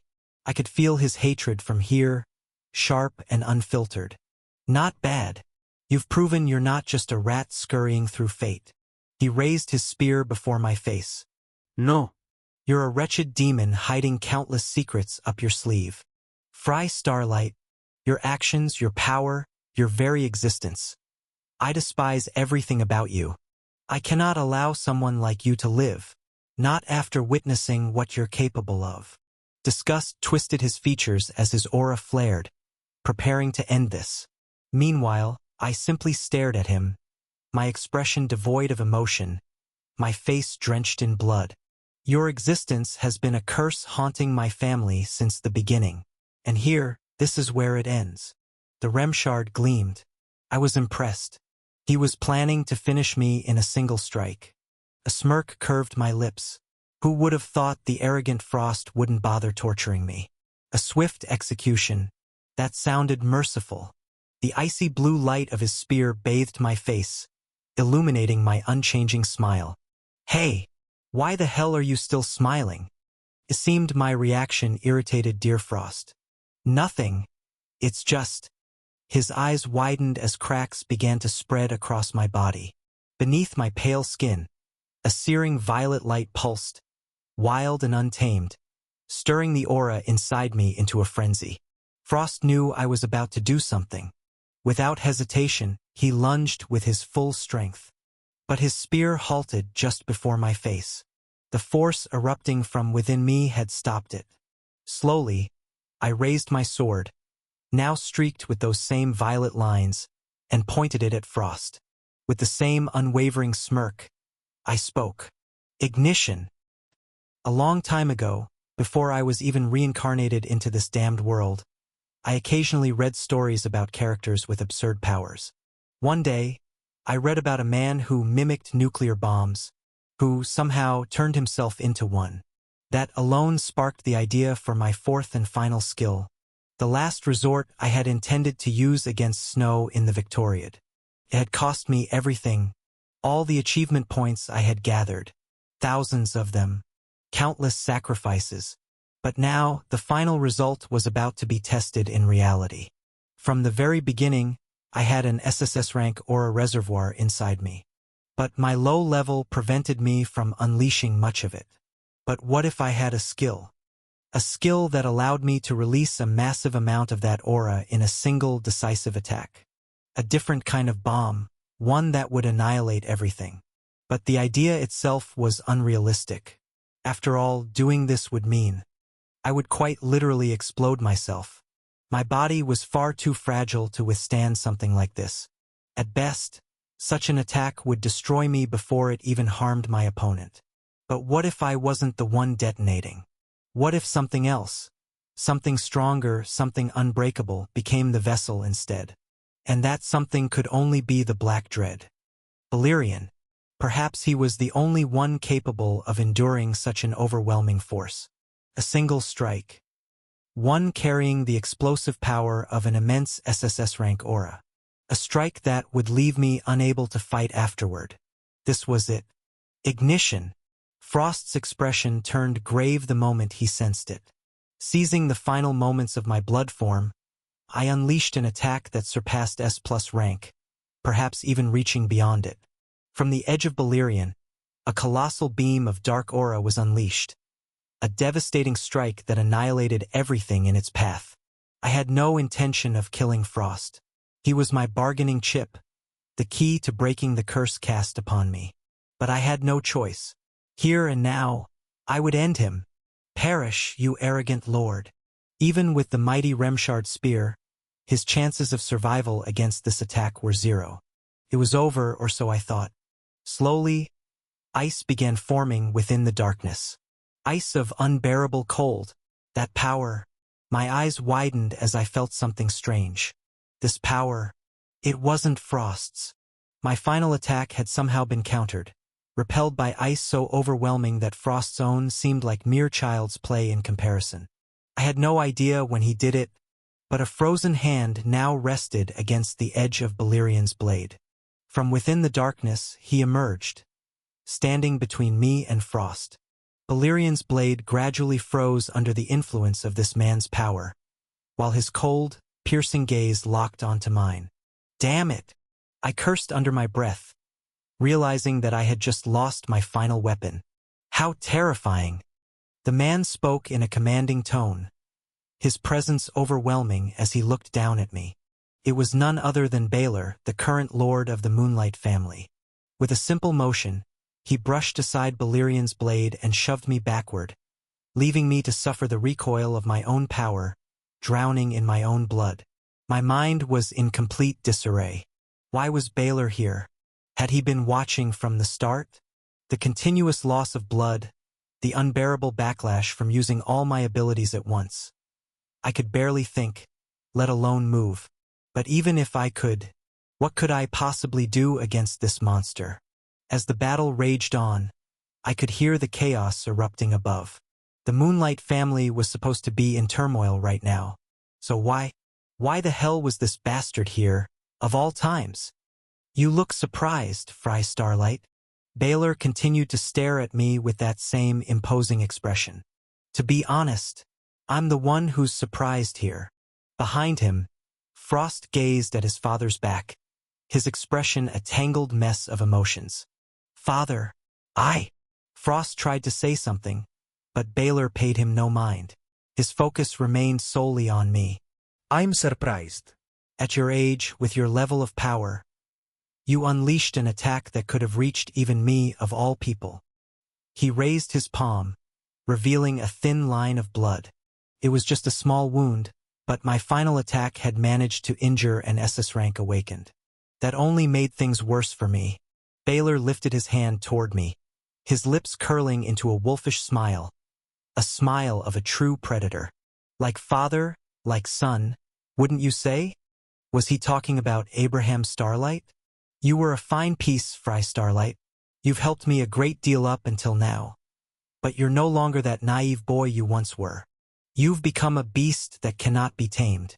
And so, my dear Fry, Baelor closed his eyes for a brief moment, recalling how he had played this child before him, how he had manipulated him into playing a role in his schemes, how he had gained leverage over the Starlight family through him, how he had been the perfect tool. But now it was all over. Slowly, Baelor opened his eyes. Die, you arrogant lord. One word. It echoed in my ears again and again. The curse has been activated. Pain shot through my chest as my heart pounded violently, sending an unbearable wave of cold spreading through me.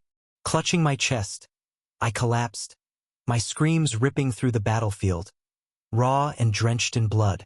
The pain was unbearable, a torment unlike anything I had ever endured. My heart pounded frantically, as if an icy blade were carving into it. Cold, ragged breaths escaped my lips, one after another, uncontrolled. What do I do? What the hell do I do? What the hell do I do now? My entire plan had hinged on capturing Frost, his mother, or Ceres, using them as leverage to break this damn curse. But he saw through me. He destroyed everything. The searing agony coursing through me was proof. I was close. Close to death. Baylor! A blinding beam of light crashed into the ground, shaking the very air. Carmen had arrived. Bathed in the scorching radiance of a star, she burned with unrestrained fury. She had come straight here after defeating Eleanor Moonlight, the traces of that battle still evident on her. Carmen, so you broke through.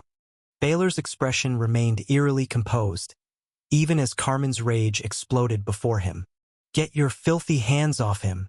Without hesitation, she unleashed a barrage of massive, star-forged fists, each one crashing toward Baylor with devastating force. Carmen wasn't holding back. You people never cease to amaze me. Baylor raised his other hand toward her attack. Instantly, the colossal fists froze mid-air, locked in place by an overwhelming force. The suffocating weight of Baylor's full power erupted outward, drowning the battlefield in sheer dominance. The Alpha Origin. With a single motion, an infinite wave of ice surged forward, swallowing Carmen whole. The 8 stars blazing within her chest roared furiously as she fought to burn away the encroaching frost. But even with her SS rank and her superior stardust technique, she couldn't break free. Trapped, engulfed by an immovable mass of ice. Damn it! Fry! Her frozen hand reached for me, but all I could do was watch. The agony in my chest had transcended pain. It was something far worse. I kept screaming, each ragged breath releasing more and more white mist. My skin grew paler by the second, until it took on a sickly blue hue. My blood had frozen solid. The light in my eyes flickered, growing dim. My long black hair slowly, steadily began turning white. Everything was ending. In the end, I had failed. I had lost. Baylor Moonlight, the man behind everything. The one who had tormented Fry more than anyone else. He had utterly, undeniably defeated me. I lost. As the last remnants of my strength faded, my hair turned completely white. My body, pale, lifeless, became nothing more than a frozen corpse. Baylor watched until the very end. He stood there, witnessing my slow, agonizing demise, drinking in every second of my suffering, confident that it was over. And then, a piercing scream shattered the silence. 2 screams. Baylor's head snapped around. Frost. His son was convulsing, writhing in agony. Black veins surfaced beneath his skin as he coughed up blood, his body trembling violently. What the? Shock flickered across Baylor's face. He moved immediately, kneeling beside Frost. Father, father. What's happening to me? Blood streamed endlessly from Frost's pores. And he wasn't alone. Not far from them, Ceres Moonlight was suffering the same fate. Her screams intertwined with Frost's, echoing across the battlefield. What is this? What the hell is happening? For the first time, Baylor Moonlight, a man who had witnessed countless horrors in his lifetime, stood frozen in uncertainty. He didn't understand. But then, his expression changed. His eyes narrowed. This is the Iliad curse. The Starlight family's curse. But from whom? As the words left his lips, the sound of slow, deliberate footsteps echoed from a distance. Another presence entered the battlefield. Baylor turned. And even I, barely clinging to life, my consciousness slipping, shifted my gaze toward her. She looked deathly pale, exhausted, yet unmistakably it was her. Ada Starlight. Baylor muttered her name as she came to a stop before him. Let's put an end to this farce, Lord Moonlight. Ada raised both hands. Above each, a crimson sigil materialized. each one carrying the weight of a curse. Her cold, unwavering voice rang through the battlefield. This is where you and your wretched family meet your end. Chapter 134. Clash of Lords 1. Fry Starlight's POV. Ada, I could barely remain conscious now. All I knew was that I had lost completely. From the very beginning, it had been a hopeless battle. I had given everything I had and still lost. Yet somehow I was still alive. And it was because of her, my sister. Lord Starlight, what is the meaning of this? Baylor was far from pleased. Losing control of the situation was something he clearly wasn't accustomed to. He stood there, watching as both his son and niece suffered alike. Because of this, the curse that had been devouring me from the inside was temporarily halted. I was still in unbearable pain, but it was 100 times better than the torment from earlier. It's exactly as it looks, Lord Baylor. I assume it's a familiar sight for someone like you. Despite Ada's sharp words, Baylor remained calm. Such harsh words, Lord Starlight. I believe there is some sort of misunderstanding here. Spare me your nonsense. Ada cut him off immediately. I have no interest in listening to the words of a wretched man like you.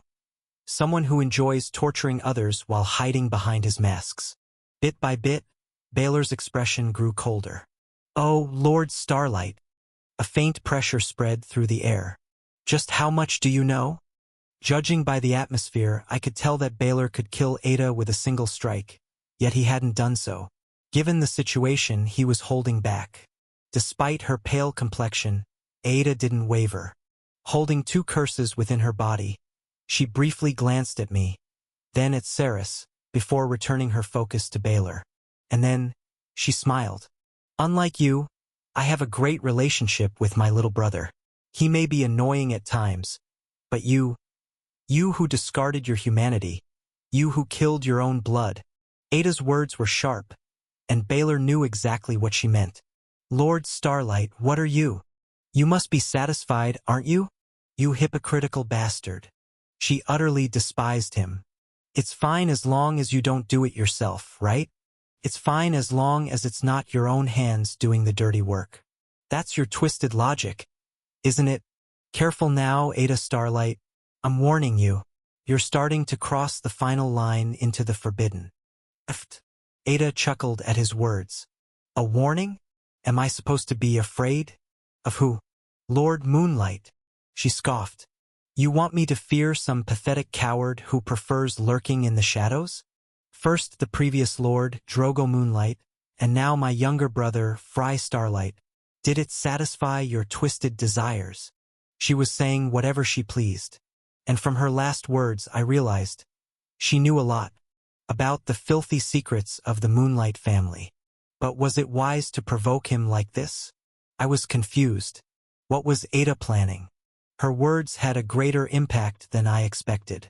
From Saris, who was silently listening while enduring the curse, to Frost, who didn't understand anything, and Baylor, who was barely restraining himself from attacking. Lord Starlight, you know what this means, don't you? Ada nodded. Of course, there's no turning back now. One of the great family lords will fall today.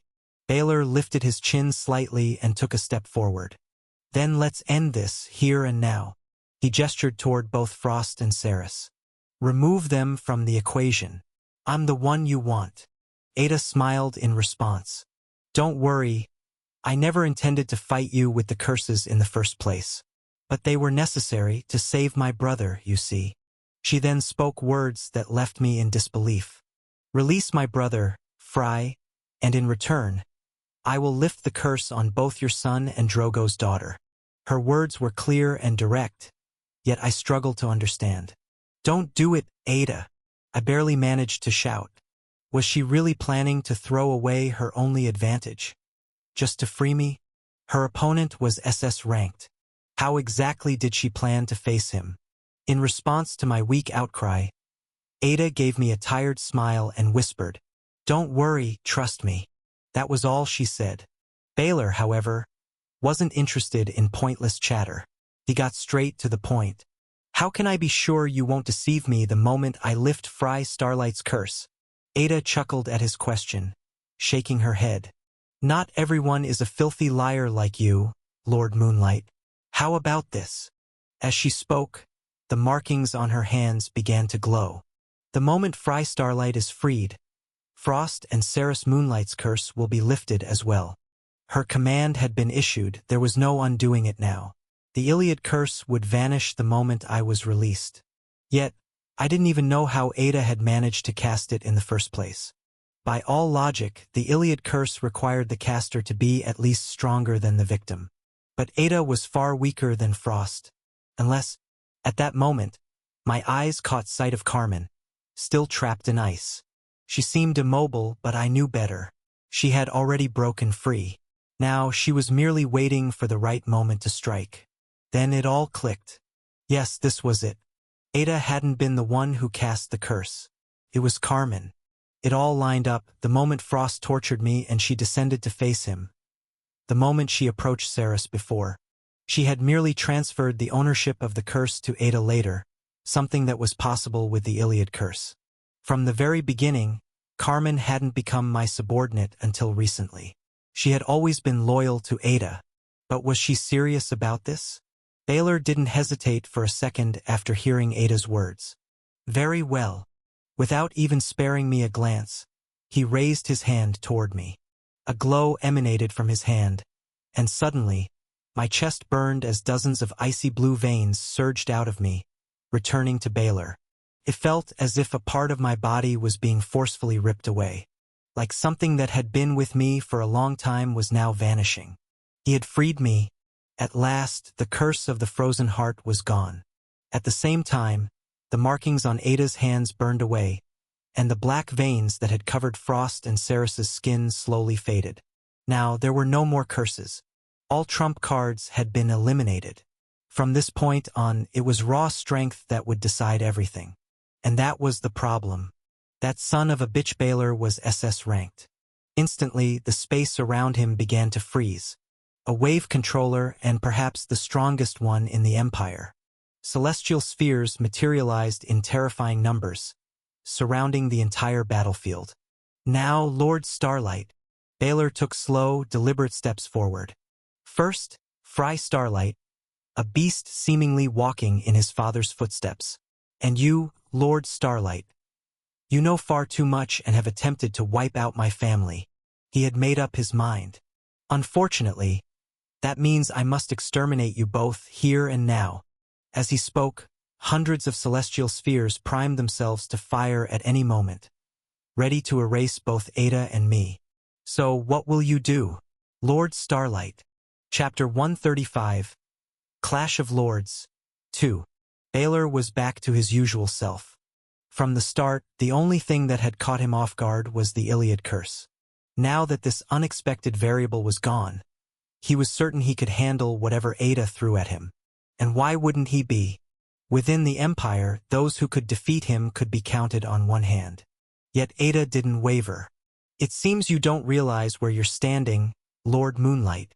Her voice was calm, unbothered, as if she wasn't moments away from being bombarded by hundreds of attacks.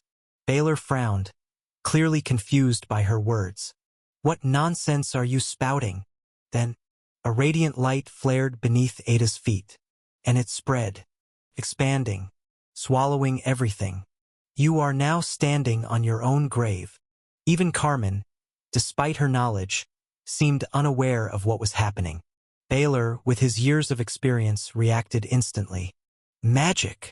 That was his conclusion, and he wasted no time attacking. Hundreds of icy pillars surged toward Ada's position. Yet the overwhelming assault vanished the moment it touched the light. What the hell is going on? In mere seconds, Baylor's expression twisted completely. A vague understanding began to take shape in his mind. Impossible! Beneath us, a layer of ice slowly took form. A strange force spread outward, reshaping the surroundings into a place I recognized all too well. This is... My suspicions were confirmed the moment I saw them. Towering bookshelves, filled with ancient tomes that had endured the weight of centuries. The atmosphere was grand, oppressive, and unmistakable. The ancient library of Semiramis had materialized from nothing, with Ada at its center. And beside her, a familiar figure sat upon an old chair, a blind girl poised and motionless. "My deepest gratitude, Lord Starlight." Rem's voice was steady as she opened her hollow, empty eyes, fixing them directly on Baylor. "Now, I can finally act." A wave of unease washed over Baylor. "Founder's fragment?" His gaze darted around. The library's doors had vanished. We were now inside a sealed domain, one completely under Rem's control. There was no escape. She continued staring at Baylor, clasping her hands together. "We finally meet, fifth one. You have no idea how long I've waited for this day." Baylor's fists clenched as he took a cautious step back. He had always known about Remington. He had always known about the ancient library. She possessed power, immense power, but outside these walls, she had no influence. That was why he had never feared her. As long as he stayed away, he had nothing to worry about. But now, she was sitting right in front of him. "Have you lost your mind, Ice Fragment? You would side with these outsiders against your own family." A dry, mocking chuckle escaped Rem's lips. "Lord Starlight has given me a worthy price, and even brought me a filthy rat who does nothing but run. So tell me, why would I complain?" As her words settled, a suffocating pressure filled the space. A monstrous presence surged outward, one that rivaled, perhaps even surpassed, Baylor himself. I watched from the sidelines, stunned. Incredible! The sheer weight of her power was staggering. She had always been here, hidden in the shadows of this library. But if I had ever stood against her back then, I didn't even want to imagine the consequences. You betrayed your family, your bloodline, bowing to those wretched creatures, tarnishing the legacy of this household for centuries. For what? For your title? To indulge in your disgusting desires. For the first time, Rem scoffed, not in amusement but in genuine disgust. "You don't deserve to be this family's lord." Her voice darkened. "The only thing you deserve is death." And then, something changed. I wasn't sure when it happened, but behind Rem, new figures had emerged. Towering, spectral knights, silent, yet radiating an oppressive, ancient malice. No, these were not mere knights. They were disasters. The air trembled as their deep, guttural voices broke the silence. "Let the execution begin." One wielded a massive sword and shield, the other twin blades in each hand. Baylor let out a low chuckle, not of amusement but of understanding. He could feel it, the suffocating weight of their presence. "I see. So this is why you're so confident, Lord Starlight." Ada stood behind Rem, looking utterly drained. But Baylor, he was far from defeated. His grin widened. "Come at me then, all of you." He spread his arms wide, unleashing an unfathomable amount of aura. From that power, hundreds of colossal ice spears formed in an instant. At the same time, the giant knights charged. The air itself shattered as the ice spears descended. The shielded knight braced himself, deflecting the projectiles. The twin-blade knight sliced them apart as he advanced. Neither hesitated. Both struck Baylor without mercy. Fascinating. His ice spears couldn't stop them. They were on the verge of overwhelming him. Yet, dozens of icy chains materialized from thin air, binding the knights in place. Baylor clasped his hands together. A colossal dragon's head manifested above him, its maw large enough to consume everyone in a single bite. The monstrous entity lunged forward, attempting to swallow them whole. Yet with a mere gesture from Rem, the knights flared with blinding light, shattering their bindings instantly. The shielded knight stepped forward first, his shield expanding to an unimaginable size, collided with the dragon in a titanic clash. A brutal struggle unfolded between the two forces. His blades pierced deep into the overwhelming frost aura. In a single instant, he slashed dozens of times. The dragon's head fractured into a shower of ice shards. But he didn't stop there. He continued forward toward Baylor. Baylor refused to let him close the distance. The moment the knight took his first step, dozens of celestial spheres materialized around him.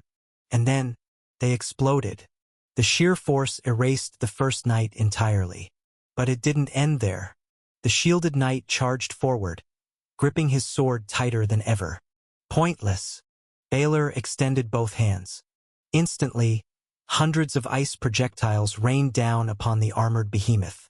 Yet, despite the relentless onslaught, he endured. Even as wounds tore across his form, he pressed on. But what he didn't realize, Baylor was already above him. He had leapt into the air, positioning himself directly overhead. Who said a wave controller has to stay in the back? With a chilling grin, Baylor outstretched his hand and unleashed a blinding pillar of frozen energy. The second knight was obliterated. Baylor landed gently, dusting off his coat. That should be enough for a warm-up, don't you think? Rem, however, only smiled. Yes, now it's time for you to die. Chapter 136. The Ice Shard 1. Fry Starlight's POV.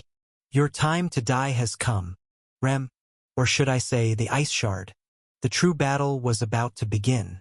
This was my first time witnessing two SS-class powerhouses clash before my very eyes, so I made sure to observe carefully. This was what it meant to fight at the highest level. It was all I could do, given my current condition. Of course, my state prevented me from noticing the subtle force that formed an invisible shield around me. Out of nowhere, Ada appeared beside me. Fry! Her face was a mix of sorrow and rage. She touched my face. The traces of blood that had poured from me still lingered, the dark circles under my eyes from the torment I had just endured. My disheveled hair now turned white, my utterly broken body, with no part left unscathed. Slowly, a tear welled up in Ada's eye. With difficulty, I grasped the hand that was touching my face. It was warm compared to my freezing body. It's fine. I can't fall this easily, can I? Don't say another word. Perhaps she felt how cold I had become. Perhaps that was why she embraced me so tightly now. Ada! I patted her back before shifting my focus to the impending battle. I caught sight of Baylor, laughing mockingly while staring at me. Rem remained as composed as ever. Rem, the Ice Shard. I glanced at Ada once more. How did she do it? Her movements were perfect, setting up the curses from the beginning. Knowing about the existence of this library, which I had been completely unaware of, despite being the one who wrote this whole mess. Gaining Rem's support. It was all too convenient. As if I muttered under my breath. She knows the future. Baylor Moonlight, the current lord of the Moonlight family, stretched his body slightly before tossing his cloak to the ground. He was clad in a tight-fitting black combat outfit, one that could be considered armor in its own right. Tell me, Ice Shard, you were once one of the Founder's greatest creations, weren't you? Faced with Baylor's unwavering confidence, Rem remained silent. Then allow me to test your strength. Baylor spread his arms wide, and in an instant, hundreds of glacial circles formed throughout the library. From these circles, hundreds of massive projectiles were unleashed. Pillars of ice aura rained down from every direction. In response, Rem simply lifted a single finger. A lone circle identical to Baylor's materialized before her. But from that single circle, hundreds of blasts erupted, clashing with Baylor's attacks and neutralizing them with remarkable efficiency. Baylor burst into laughter. From just one sphere, you unleashed a force equal to hundreds? What incredible aura control. The pressure of Baylor's aura intensified. Then how about this? Before my very eyes, I witnessed something truly astonishing. The library was an isolated space, meaning its size far exceeded that of the original location. When I looked up at its sky, I saw thousands of stars gleaming above. But they weren't stars, they were the celestial orbs Baylor had created. This was the first time I'd seen a wave controller conjure so many at once. Those stars all descended at once, falling like an unrelenting storm upon us. One strike from that attack was enough to erase both Ada and me from existence. Yet, in the face of such overwhelming force, Rem remained unmoved. The energy dancing around her handled everything on its own. Out of nowhere, a glass-like barrier formed, covering the entire library. From the outside, it seemed fragile, delicate. One might think even the weakest attack could shatter it. But in a feat of pure magic, it absorbed the relentless barrage and turned it into nothing more than scattered snowflakes drifting through the air. Did she really block it that effortlessly? Rem neutralized Baylor's overwhelming attacks with a single gesture each time. Incredible! Baylor surged forward. So, you're a wave controller, huh? His arms sank into the swirling frost aura, forming massive spheres in each hand. Let's pick up the pace, shall we? Baylor threw a powerful punch toward Rem. It was aimed right at her face, unleashing an immense explosion of aura. But he was forced to stop. Something blocked him, a barrier preventing his fist from getting any closer than 20 centimeters from Rem. Did she stop it? Or should I say, she froze it. The voice came from behind us. Carmen had arrived, standing beside Ghost. We were all observing the battle from nearby, shielded by Rem's power, or rather, the library's protection. That same force safeguarded Ceres and Frost as they, too, watched the spectacle unfold. That girl in the wheelchair, she's dismantling Baylor's attacks from the inside. As Carmen spoke, Baylor unleashed a flurry of devastating punches alongside a relentless barrage of projectiles, striking from every direction in an effort to break Rem's defenses. Yet she repelled every single one. She's analyzing Baylor's complex attacks and rewriting them, breaking them down from within. Baylor's strikes were of the highest caliber, his aura control masterful. To process all of those attacks simultaneously, then reconstruct them into nothingness. Impossible. Who the hell fights like this? But Rem wasn't human. She was something else entirely. Despite failing to make her budge, Baylor remained completely unfazed. That ever-present smirk never left his face. It seems this level isn't enough, huh? He took several steps back. Supreme art. The moment I heard those words, I cursed under my breath. Baylor was about to unleash one of his strongest techniques. Releasing aura from both arms, his power began to take physical form. Primordial dragons. In his right hand, a massive, laughing dragon took shape. In his left, an identical dragon, but this one bore a wrathful, fearsome expression. Rem's eyes fully opened in response to the devastating attack that made the very ground tremble. Immediately, she raised both hands. But Baylor didn't give her the chance to act. He launched the twin dragons straight at her, aiming to consume her from both sides. The moment they made contact, an earth-shattering explosion erupted, blinding our vision entirely. Even with hawk eyes, I couldn't make out what had happened. This is a disaster, Carmen observed with a grim expression. If I took that hit, I don't think I'd survive. The aura around us remained unstable. Baylor took a step back after unleashing his devastating attack on Rem. Was that enough? An attack of this magnitude should have left some damage at the very least.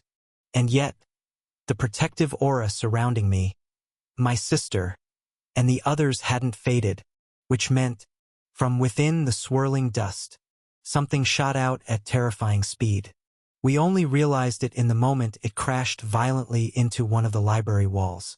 It was an ice sword, a blade infused with an unimaginable amount of ice aura. It was drenched in blood. Baylor slowly lowered his head, only to find a horrifying wound on his right side. That sword had pierced through him just moments ago. Amidst the lingering dust, Rem emerged, her surroundings utterly destroyed, yet she herself remained untouched. She was as calm as ever. I told you, Baylor. Several swords, identical to the one before, materialized around her. Here and now, I will kill you. Chapter 137. The Ice Shard. 2. A thin stream of blood trickled down the corner of Baylor's lips, yet his smile remained. No doubt you will.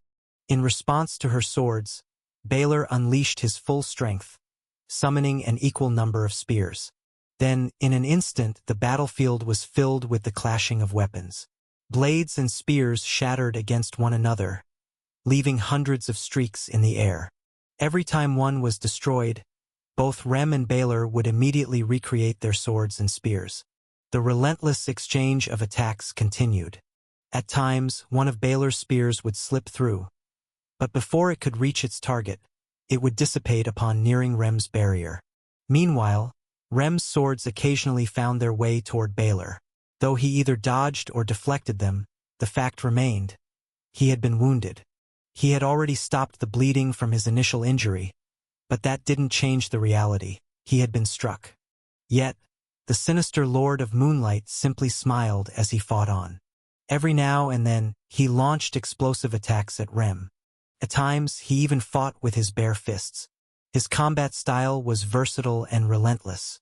But even with all his adaptability, he couldn't crack the mystery behind Rem's strange defense. On the other hand, Rem's attacks were simple yet devastating. Time passed swiftly. I had no idea how many hours had gone by since the battle started. The spears and swords embedded everywhere, the scars of their ongoing clash, all served as constant reminders. This was a war of attrition. Hours passed, one after another, yet Baylor and Rem continued to fight with the same efficiency, as if the battle had only just begun. A battle at the highest level. Baylor, with his immense experience and mastery of techniques, versus Rem, with her unparalleled control over aura.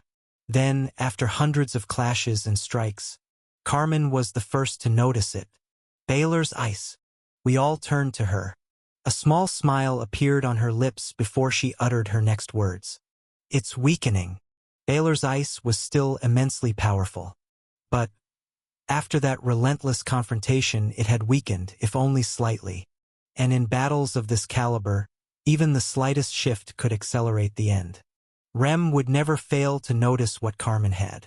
Without hesitation, she intensified her attacks. And an hour later, blood once again stained the cold floor of the library. It happened when a second sword pierced Baylor's chest. For a moment, he simply stared at the ice blade lodged in his body. Ha! Seriously. Slowly, he pulled the sword from his chest. Just how vast is your aura reserve? With a sharp strike to his wound, he froze it completely. Rem said nothing. She simply continued her assault. More hours passed. Baylor being wounded became a recurring sight.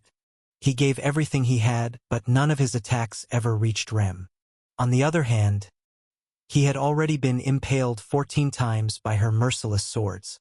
His upper armor had been completely shredded, and he barely managed to conceal his injuries. He possessed the vitality of an SS rank awakened, but in the end, he was a wave controller, and physical endurance was not his strength. And within mere minutes, Baylor collapsed to the ground. All his spears and ice dissipated as he fell. On the other hand, Rem's swords were still floating around her with the same strength as when the battle had begun. From the moment you set foot in this place, you had already lost. Baylor. Rem was the ice shard left behind by the institution, the first lord of the Moonlight family, Semiramis Moonlight. Rem was incredibly powerful, but that explosive strength came with a condition. She had to be inside the ancient library, where she could draw upon its power and her very life force. Within this library, I've been granted aura equivalent to what Lady Semiramis herself once possessed.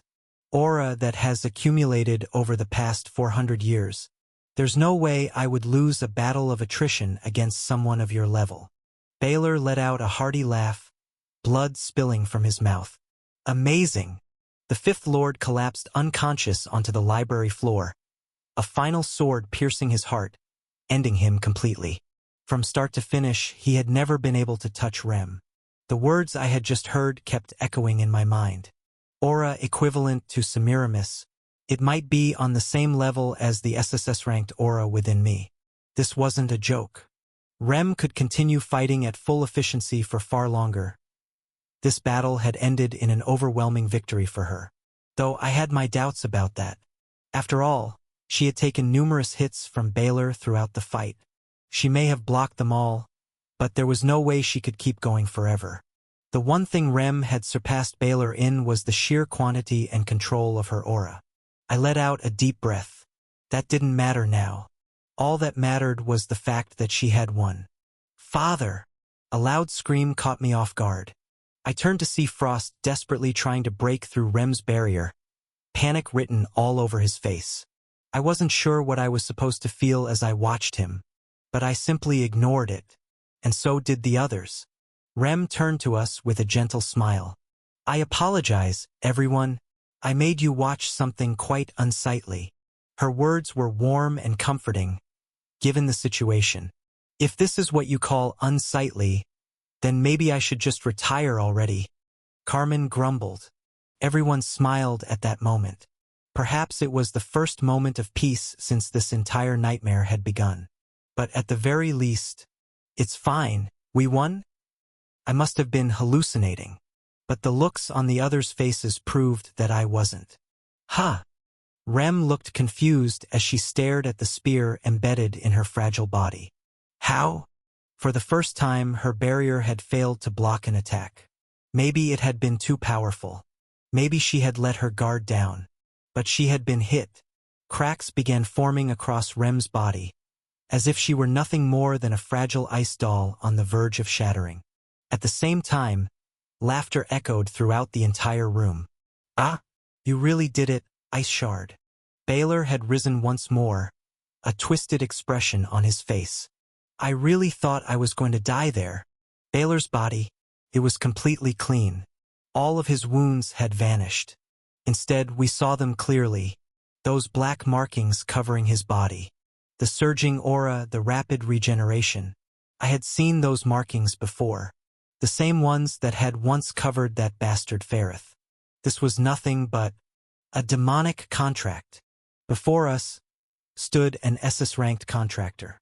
Rem shattered the spear lodged in her body as she refocused on her opponent. She was in real danger now. Baylor's sick grin remained unchanged. "Looks like I'll have to bury quite a few people today. Shall we begin?" "By ripping you all apart." Chapter 138. A Struggle to the End. Fry Starlight's POV. A demonic contract. I wasn't mistaken. Those distinct markings covering the upper half of Baylor's body. So he really did forge a contract. The pressure around him had intensified significantly, and most of his wounds had healed. On the other hand, visible cracks had begun to form on Rem's face, as if she were nothing more than a fragile piece of ice on the verge of shattering. Hey, Ice Shard. You were the strongest summon under the Ice Queen herself. Are you already finished? Shut your mouth. For the first time, Rem stood up. The massive hole in her abdomen had already closed. How much longer do you plan to disgrace this family? The Moonlight family has fought against demons and ultras for countless years. Yet you had the audacity to taint your blood with theirs. You, the one who was supposed to be this family's lord. Faced with Rem's fury, Baylor simply sighed. Is there any point in telling me this now? Ashard, your lady created you without eyes, so you're incapable of seeing the truth. He opened his palm, and an orb of energy began to take form, growing slowly as it absorbed both icy aura and demonic power alike. You failed to understand reality, the reality that this empire never stood a chance against the Ultras, let alone the entities lurking behind them.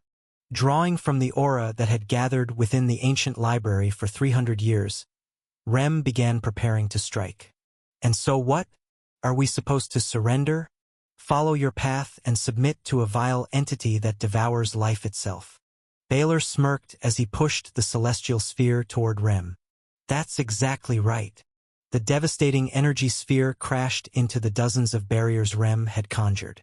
One after another, they shattered, yet they barely managed to deflect Baylor's condensed attack. I have no interest in dying alongside an ignorant empire, nor in fighting a war whose outcome was decided from the very beginning. Baylor continued laughing as he launched a fresh assault with each passing word. Even your so-called lady, the founder, Semiramis, knew the truth. Don't you dare utter her name with that filthy mouth of yours.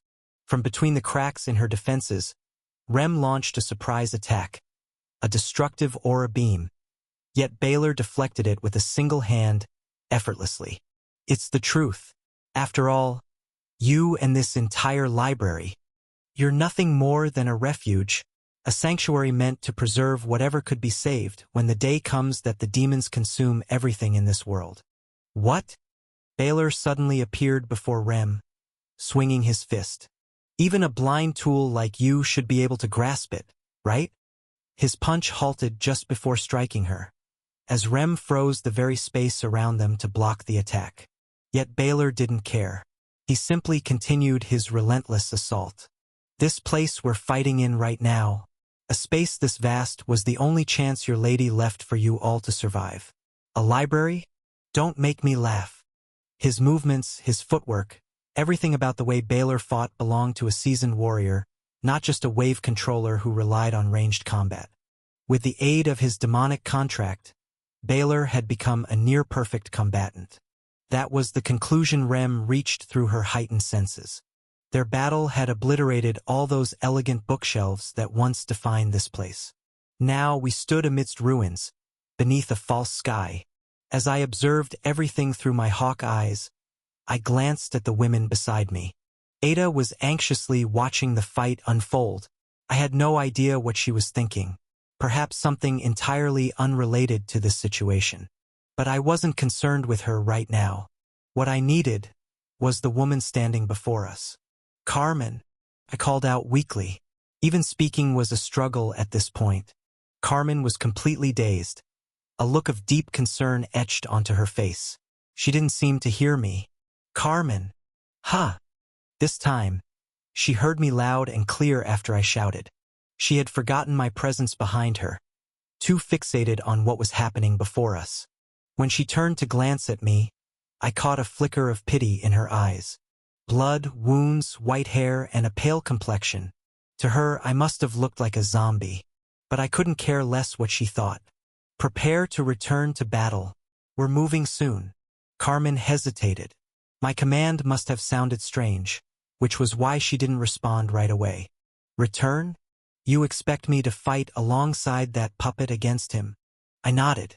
I'm not asking you to fight beside her, but I will need you there soon. Carmen had been following my orders for some time now, so I gave the command without a second thought. But judging by her reaction, she still didn't understand what I intended. Fry, I don't think this is a good idea. This time it was Ada who spoke. I doubt Carmen can make any real difference at this point. Those words wounded Carmen's pride, but she didn't refute them. She knew the reality of the situation better than anyone. Aside from Baylor and Rem, she was the strongest here. If she thought stepping in now would be meaningless, she had good reason. Her fists clenched, her body glowing faintly. My fight with Eleanor drained me so much that I can't launch any large-scale attacks anymore. Especially now that Baylor has gotten even stronger. Her gaze shifted toward the chaotic battlefield as she gestured toward him. He was already stronger than me before, and now, with the demonic contract, he might have reached SS Plus rank. If I interfere now, I'll only be a burden. That's not true. What? She stared at me, searching for the flaw in her reasoning. I pushed myself to my feet, though every movement felt like agony. Time was running out. Taking a slow, steady breath, I forced the words out. Listen carefully, because even speaking is a struggle right now. Carmen knew I didn't speak without reason. She had seen enough of me to understand that much. Without hesitation, she raised a barrier around us, blocking Baylor from hearing what was about to be said. I appreciated that trust. I couldn't ask for more. First, yes, Baylor's power has increased because of the contract. But not to the overwhelming degree you think, Carmen. What do you mean? The demonic contract, in Baylor's case, will not make him stronger unless it comes from a demon far more powerful than him. The only ones who possess such contracts are the lords, along with a select few. In fact, I have seen these markings on his body before because I have faced someone else with the same contract. Carmen and Ada tensed. Understandable. This was the first time I'd spoken about my encounter with Ferrith. The demon contracted with Baylor, the only one nearby, is rank 19, Astaroth. He's SS plus tier, which means he's only one rank above Baylor. The only real benefits Baylor gets from this contract are enhanced physical abilities and that annoying regeneration. The only reason he turned the tide against Rem was because of that surprise attack and the wound he inflicted earlier. Otherwise, she would still be holding her ground. You can deceive everyone else, Baylor. But not me. Not these eyes. That bastard is a master of mind games. He'll try to make you believe a lot of things that aren't true. Stay sharp, Carmen. After a brief hesitation, she nodded. But whether it was her, Ada, or even Ghost standing behind them, they all looked stunned. No doubt they were all thinking, how does he know all this? I didn't have the time or the patience to explain. The point is, Baylor hasn't necessarily gotten stronger, which means you can still hurt him with your strongest attacks, Carmen. I lifted my left hand. Come here. Suddenly, violet markings ignited across my skin, pulsating violently. A heavy, suffocating aura filled the space around us. My body was worthless now. I couldn't even kill a low-ranked awakened. But the power within me, that was a different story. The ocean of SSS rank aura inside me remained untouched, even after I had used ignition earlier. I was still far from mastering it. I'll send you back into the fight. I couldn't fight myself, but I could give Carmen the power she needed to return. Though, this was gonna hurt like hell. Fry, just how much power do you even have? Enough. I pressed my hand against her back and inhaled deeply. You don't need to fight him directly. Just one strike.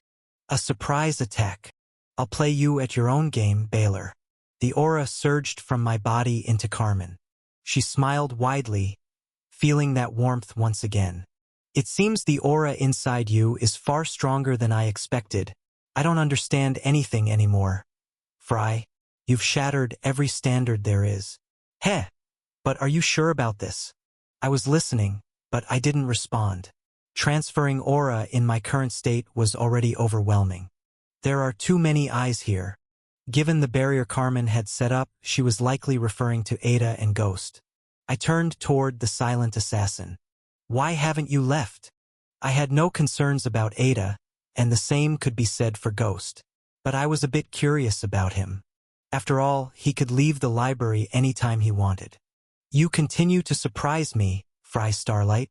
Ghost lowered his head with a faint smile as the shadows around him expanded.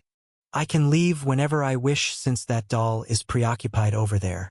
We're in a separate domain now, so all I need to do is spread my shadow here, away from the domain's core, and I'll be able to create a rift to escape. But I won't. Oh? And why not?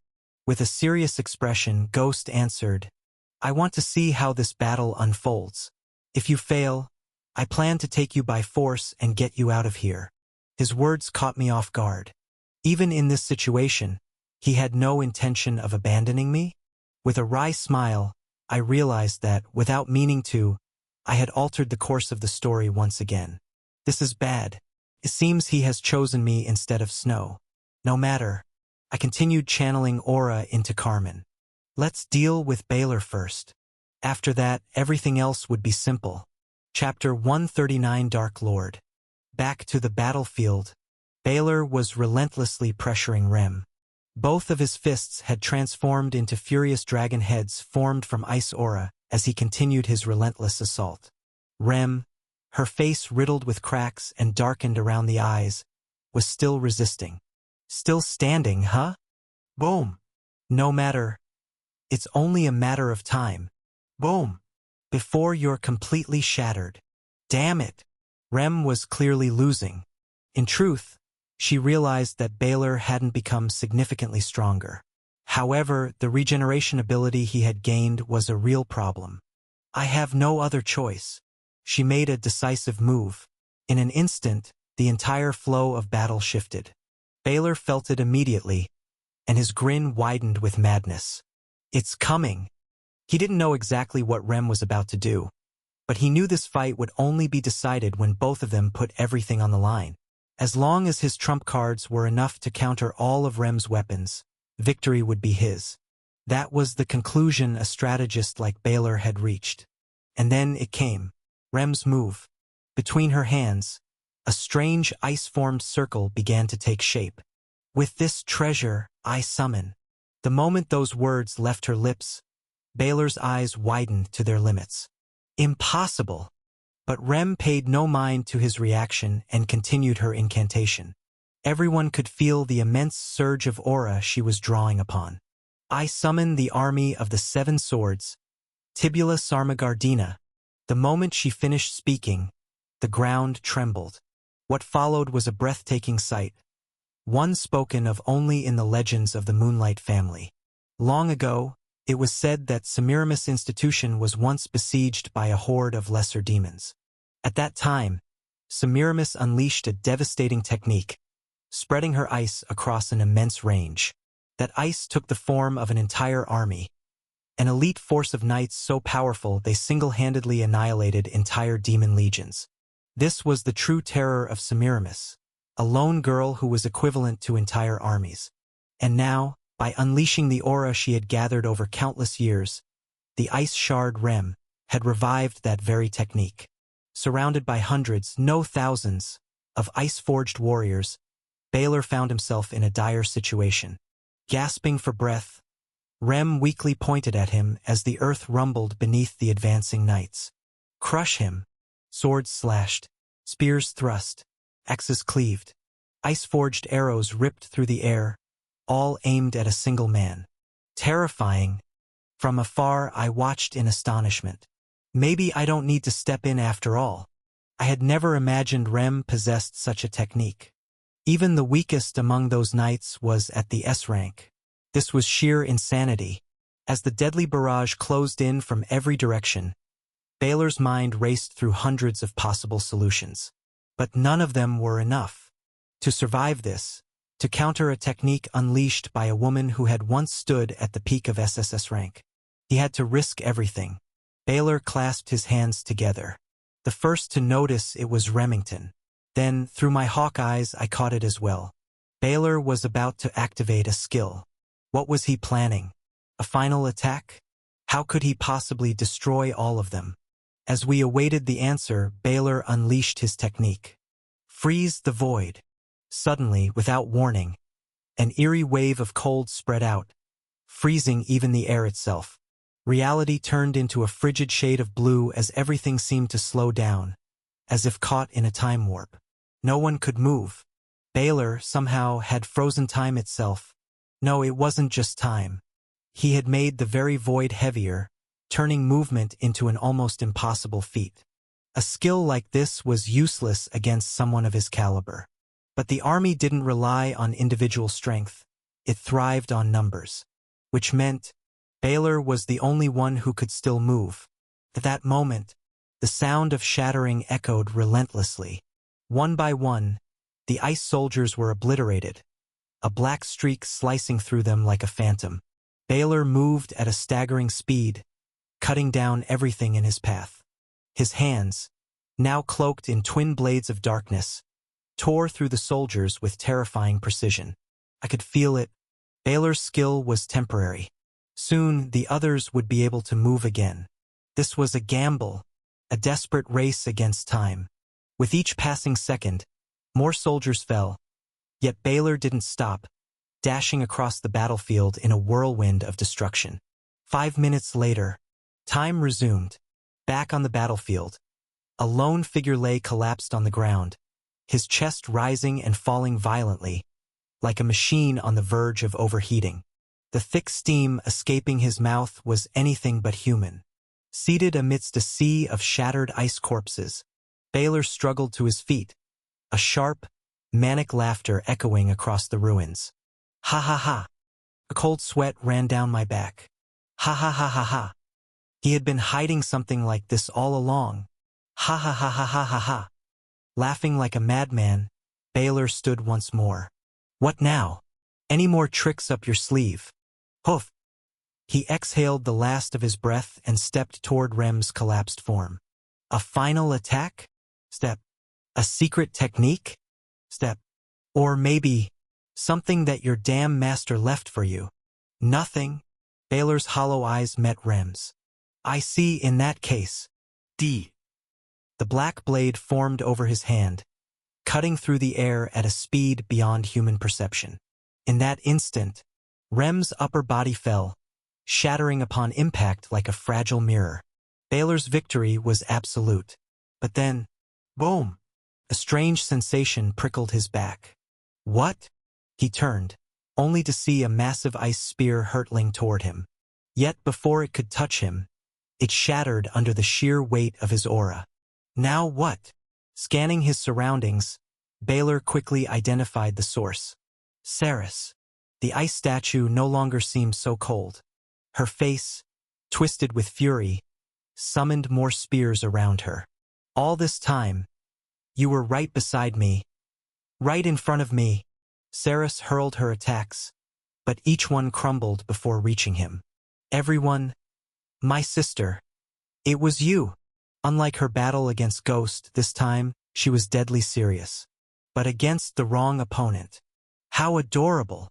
With an amused smirk, Baylor strolled toward Ceres, unfazed, as if taking a casual walk. Answer me! Her furious scream tore through the battlefield, but Baylor remained unshaken. His voice was eerily calm. Yes, it was me. I made your father do what he did. I'm the reason your dear sister is dead. Ceres's expression shifted continuously, a storm of emotions playing across her face. Baylor couldn't help but laugh. She was a masterpiece. I even pushed poor Fry to try and violate you. You were my favorite, Ceres. That's why I enjoyed playing with you. Baylor, do you blame me, Ceres? For everything that happened? He let out a loud, mocking laugh. The truth is, you don't, do you? You don't blame me.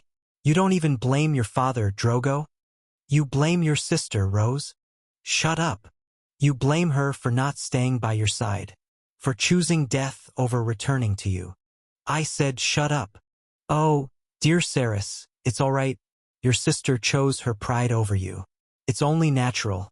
Everything in this world has a price, and it seems you just weren't worth it. Baylor laughed. Ceres had heard enough. Suddenly, her aura flared wildly, her hair glowing with an ethereal light. Baylor felt something shift, something strange. This time, Ceres unleashed a devastating beam of ice aura. Unlike her previous attacks, this one actually struck Baylor. Yet he deflected it with ease. A grin spread across his face, excitement flashing in his eyes. Ho, now what was that? But Ceres wasn't listening. She bit down on her lip so hard that a thin line of blood dripped steadily from it. The truth had shattered her. For years she had lived in a lie, stumbling through the darkness, unaware that the very person who had destroyed her life had been right beside her all along. Unforgivable, unacceptable, unrelenting. Even if it destroyed her, even if it killed her, she had to kill him, and so her body burned, while the world around her froze at an unnatural rate. Seriously, Baylor chuckled as he felt the shift in her aura. Across Ceres's arms and hands, her skin cracked open, revealing thorned flowers of blood that slithered across her flesh like living serpents. Her bloodshot eyes were proof enough. She had already lost herself. Chapter 140. Baylor Moonlight versus Everyone. From beneath her feet, jagged ice vines erupted, tearing through the ground as they surged toward Baylor. In response, he conjured a transparent barrier, channeling his full power to block them. But instead of shattering, the vines coiled around his defense, writhing like furious snakes. The thorns pressed in. The cracks began to form. Are you kidding me? Baylor's laughter rang out, undeterred even as the pressure mounted. This girl, she's radiating pressure close to the S rank, and that attack of hers, it feels alive. A glint of admiration flickered in his eyes. She's actually breaking it, breaking the barrier of someone like me, who's nearly SS+. As his defense crumbled, Baylor shot backward, but the vines chased him immediately. Ha! Ceres, I always thought you were special. But who would have thought you were this special? He moved swiftly, avoiding the cursed vines without making contact. Something told him, no, warned him, that touching them would be a grave mistake. And he was right. Meanwhile, streaks of blood trailed down Ceres's cheeks like crimson tears. Her face, twisted in rage and agony, had become something monstrous. She wanted only one thing: his death. Baylor, however, let out a deep sigh of regret. Ah, what a shame! From the very beginning, his decision had been made. Aside from his son, whom he could still manipulate, everyone here had to die. They had seen too much. His only regret was that Ceres had exceeded his expectations far too much.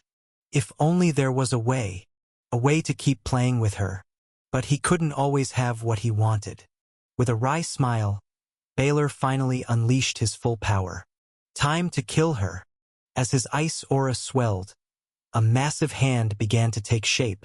With a single, decisive strike, Baylor swung at Ceres, intent on burying her there and ending her completely. A blow carrying his full strength. Ceres should have died. But reality was different. Ha! Baylor felt something pushing him back. From beneath his colossal hand, the ice vines surged wildly, stabbing into his flesh as they forced him backward.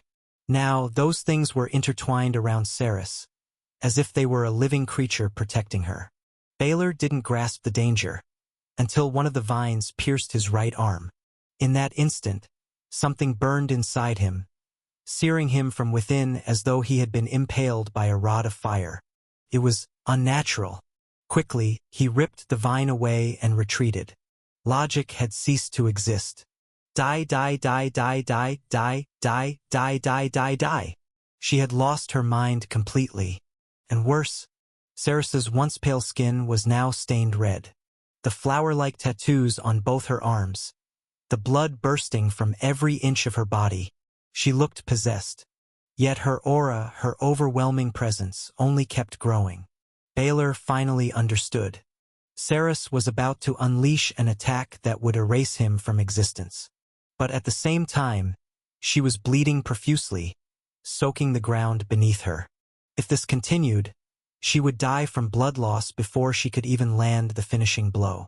Baylor braced himself to go all out. He had to. This wasn't something he could afford to take lightly. But Ceres never got the chance to release her attack.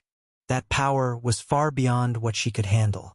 The vines tightened around her, swallowing her whole. Her own power was consuming her. Baylor watched, captivated by the absurdity of the sight before him. What in the world is happening? And then, everything vanished. A mist of ice scattered through the air as Ceres collapsed, the scene hauntingly beautiful. It's too soon. A voice rang out. Standing before Ceres was a small girl, delicate, doll-like. She was as calm as ever, her expression unreadable. She looked no older than 5, yet her words carried a weight far beyond her years. It was Azura. The little girl reached out and touched Ceres, making the bloody markings vanish. Ceres's skin returned to its natural, vibrant pale. Nothing is more dangerous than power given freely. Power beyond control. Baylor stared blankly at Azura. And what exactly are you? Azura smiled. Just an old woman buried by time. Baylor was at a loss for words. A child claiming to be an old woman? This isn't funny anymore. The changes were becoming intolerable. He moved purely on instinct now. They had to die. Here and now. The last moments had made one thing clear: Ceres and Azura were the greatest threats in this battlefield. He saw them as the greatest threat, and that was exactly what that person had been waiting for. Baylor didn't see the shadow that had crept up behind him. From within the darkness, a radiant white beam shot forth, carrying an immense force. By the time Lord Moonlight noticed, it was already too late. Stardust. Supernova. A crimson hand burst through Baylor's chest, emerging from his back. Carmen stood behind him, merciless. Her arm had plunged straight through him, and her starlight aura continued to tear him apart from within. This is the end, you filthy lord. From a distance, Fry Starlight watched, his expression hollow, barely conscious, but he forced himself to witness it, to see the fate of one of his greatest enemies. Baylor spat blood, unable to comprehend what was happening. How? Where did you? He had been certain Carmen shouldn't have been able to fight him. She should have been completely drained. So how? How was she fighting at full strength again? Taking advantage of Rem, who had exhausted him, and Saris, who had drawn his attention, Carmen managed to land a fatal blow, thanks to Ghost's assistance. The lady smiled. It seems you're still underestimating him. Baylor realized it then. Fry Starlight, was that boy still hiding more? What is it with this cursed generation? Saris, Fry, would he really be brought down by children who hadn't even lived half his years? Don't make me laugh. Baylor's body erupted, releasing dozens of icy spikes, forcing Carmen back. His demonic blood frantically tried to mend the gaping hole in his chest as he let out a furious roar. All of you are trying to bring me down, but you will all fail. The ice continued to surge from his body, relentlessly attacking Carmen. I am the victor. I have always been the one who wins. By the end of this day, I will write the fate of this family just as I always have. That is the mentality of a true conqueror. Baylor staggered as he pushed his body to heal with everything he had. Astaroth, damn you, give me more. More. As he regenerated, he kept attacking Carmen simultaneously. She struggled amidst his relentless assault. Damn it! He can still fight at this level even with a wound like that? I'll kill you all. Just how far would Baylor go? It didn't seem like he would stop anytime soon. Worse, his wound had already healed significantly. The situation was far from promising. Yet, amidst all the chaos, a small girl walked through the wreckage. Baylor's ice could not touch her. She didn't stop until she reached the scattered shards of ice. How much longer do you plan on sleeping there, Rem? With a single touch, Azura sent a strange aura into one of the ice fragments. From the wreckage, everything began to reform. Rem emerged as if she had been reborn. At the same time, Azura collapsed into her arms. Don't fail this time. With those words, Azura completely drifted into slumber in Rem's embrace. Rem bowed her head deeply. Understood. Then, she lifted her gaze toward Baylor, who had finally noticed her. How? Why the hell are you still alive? Shut up and die. Ice manifestation. Rem's ice shattered Baylor's power entirely. It didn't just stop there. It overwhelmed him. Glacial spears impaled his body mercilessly, shattering him as he struggled to survive. I'm losing. No, he wasn't just losing, he was gonna die. For the first time in his life, he had been forced into such a predicament. This was the end. Rem was about to finish him off. But in that instant, something unexpected happened. The void cracked. A rift opened. One that someone had been waiting for. Oh my! Heavy heart exclamation. A woman. At last. This place has weakened enough. A terrifying woman entered the scene. Raven black hair, crimson eyes. She scanned the battlefield. I arrived just in time, heavy heart exclamation. It was Madame A.